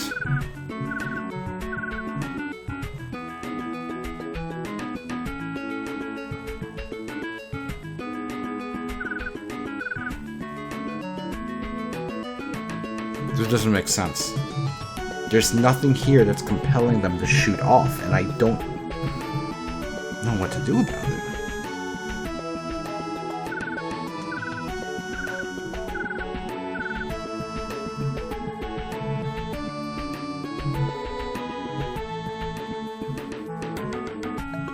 What the hell?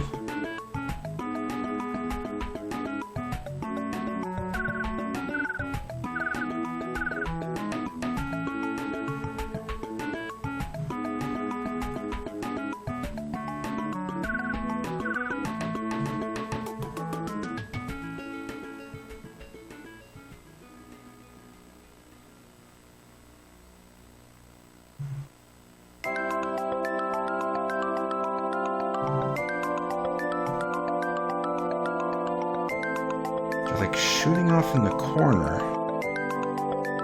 Usually bottom right, but why are they shooting off? There's no code in here that should make them shoot off like that.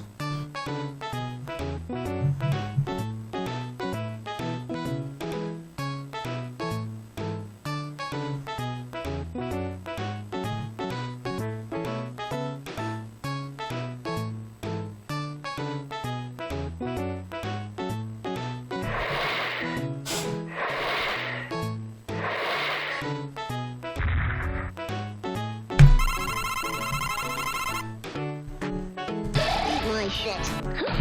Butterfinger.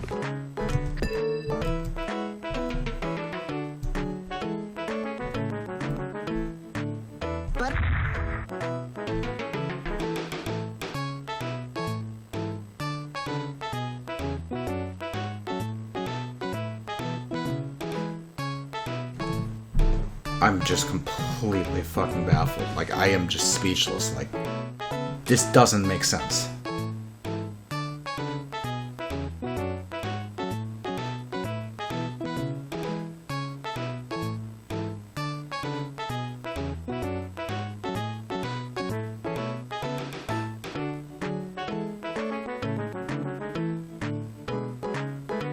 Oops, the fuck did I... Ugh, that's fine. No, I know, I'm considering it. Just respawning him completely, but it's like, I'm frustrated because I don't understand why this is happening.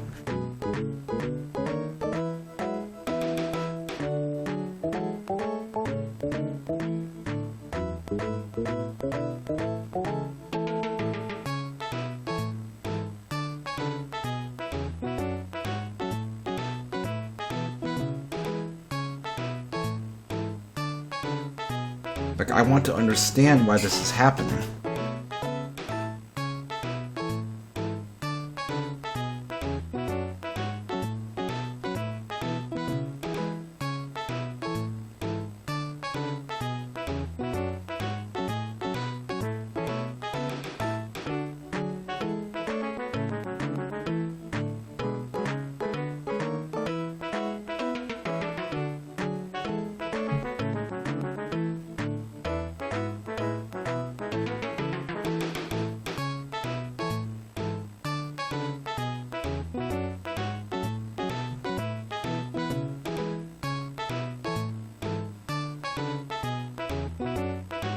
What if we need to test something? Let's not tell them to start moving.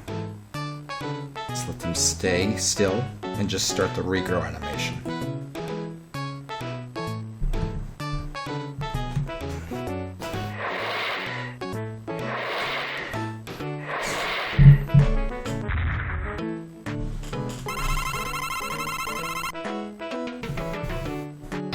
My shit. My shit. My shit. Butter.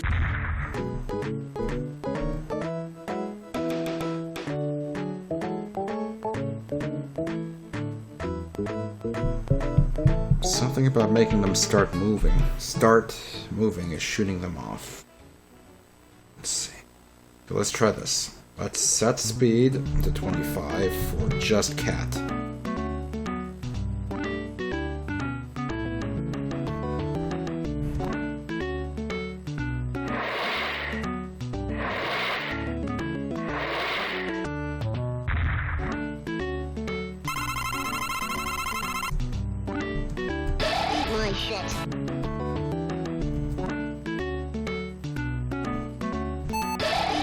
shit. But To just catch and start moving. And that works. Why did he fuck off? Why did he fuck off? Why did he fuck off?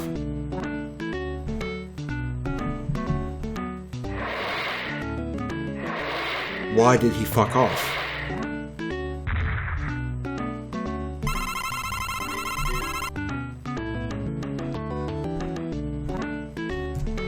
eat my shit. Eat my shit. Butter.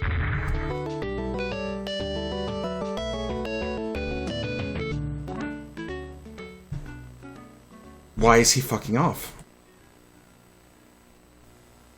I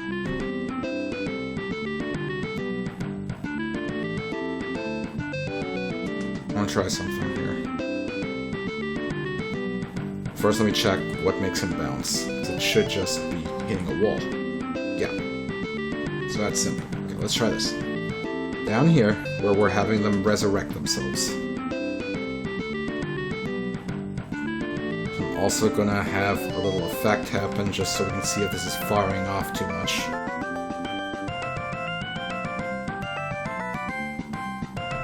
Let's shoot off milk in all directions from the player, just to see if this is like firing off too many times and that's causing something weird to happen.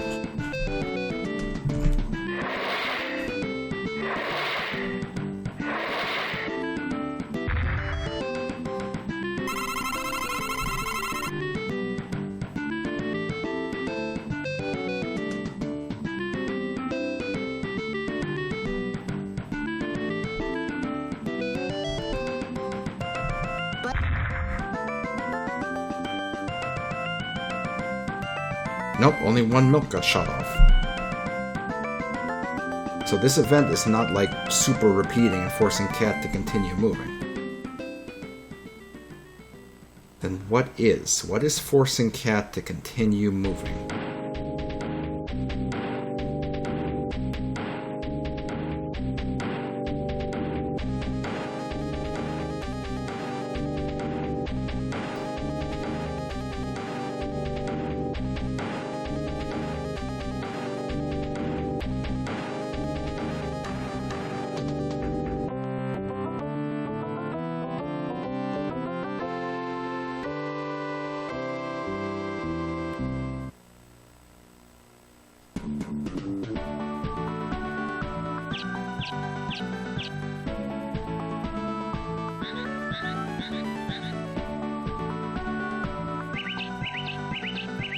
Replace, instead of regrowing, let's just have him go straight to the stopped animation so he's full-sized.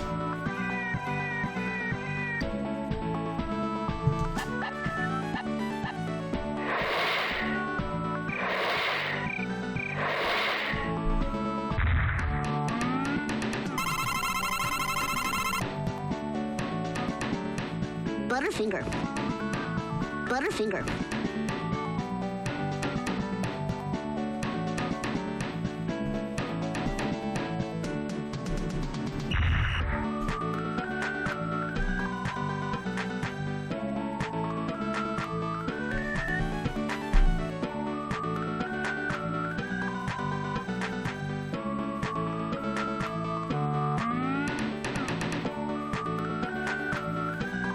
What if we just let him start moving and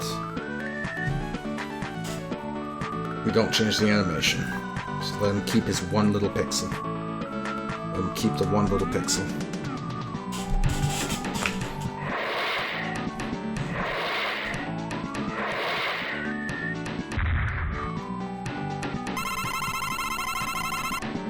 Butterfinger.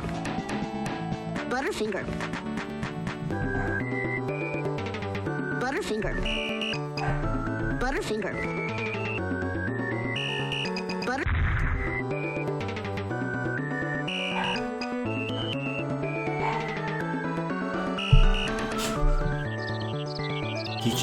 He stops obeying. He just stops obeying the laws of physics. some reason. He just stops bouncing.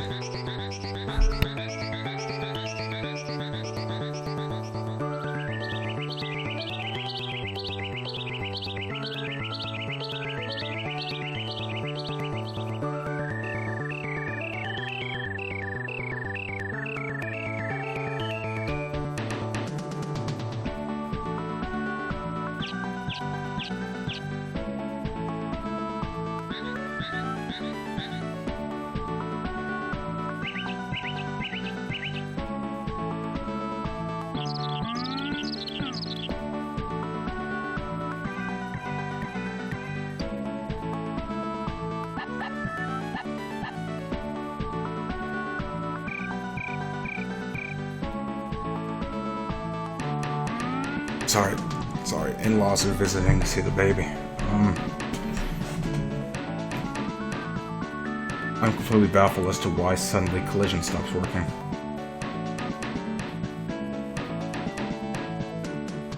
It doesn't make any sense.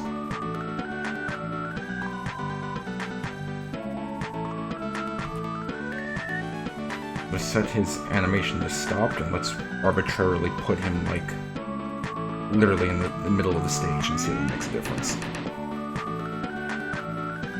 Give him a custom movement instead of a bouncing ball. That would fix a lot of the bugs. The problem is then we have to calculate sine and cosine if we want to do a bouncing ball, and that's just not very feasible in Click and Play. My shit. My shit.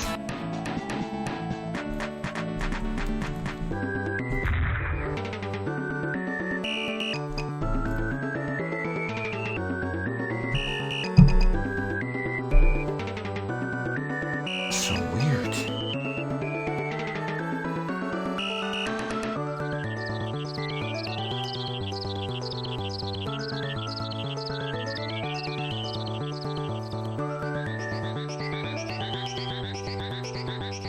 Let's make his movement start instead of setting a specific speed. Like, I don't know. This has to be a bug with the Click and Play movement. That's the only explanation I can think of. It has to be a bug with the Click and Play movement. Something is destroying the collision detection from how we're moving him around.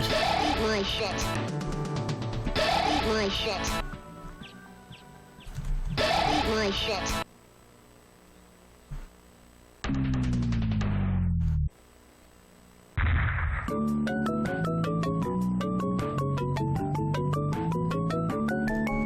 Butterfinger. Well, the movement to start did not. Let's tell it to start and set speed to 25.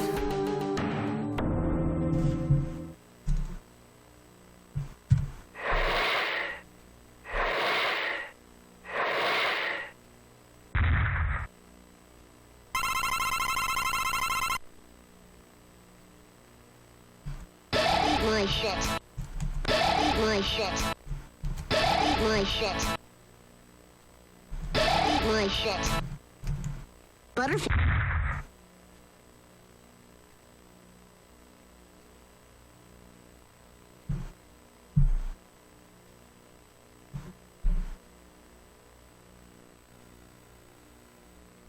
Was that it? We just had to do both?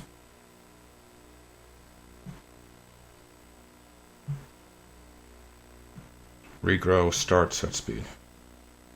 Let's try it from here.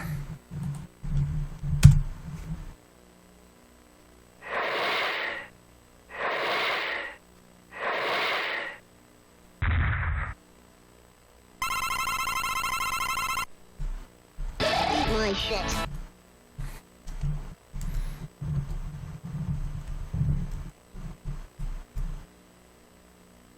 Butterfinger.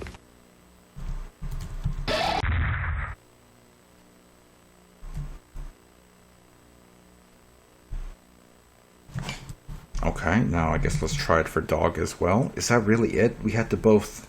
There's a bug where if you don't tell the ball to start moving, it won't start processing collision. Is that really all that was?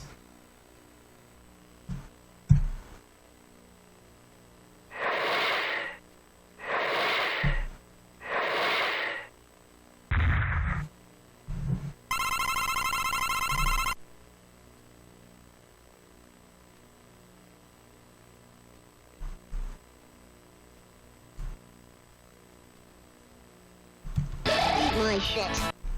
Butterfield.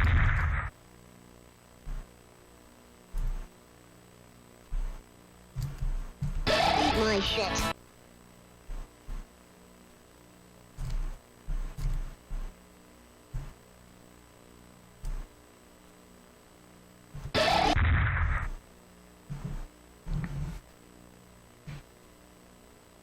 That seems to have fixed it.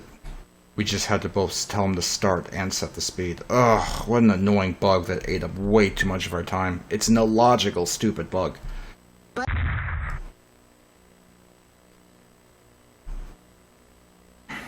But there you go. We probably didn't even have to regrow the fucking ball and everything. I don't know.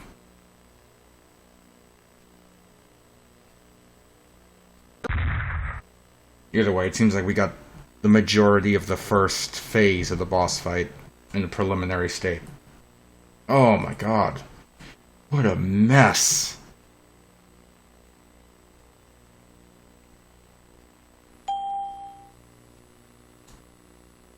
Goodbye, stupid. We've had a lot of fun on your crappy computer. I also hope I Please saved. Don't ever come back.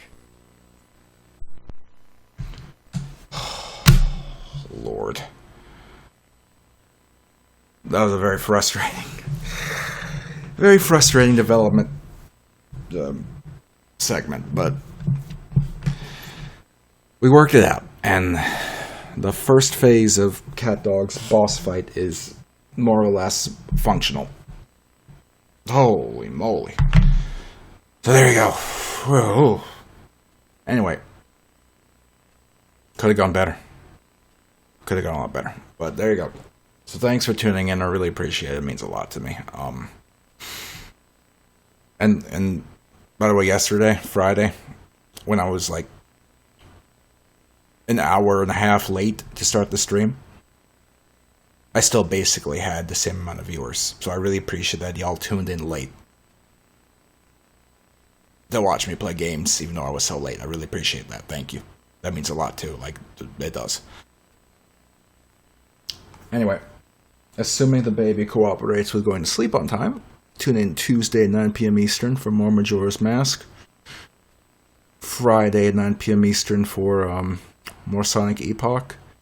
And then next Saturday at 1 p.m. Eastern, we're going to try to start bulldozing through some more phases of this CatDog fight. And when we hit that event limit, we're going to figure out what the fuck we're going to do. Anyway, thanks for watching. Really appreciate it. I'm gonna go lick the contacts of this power bank.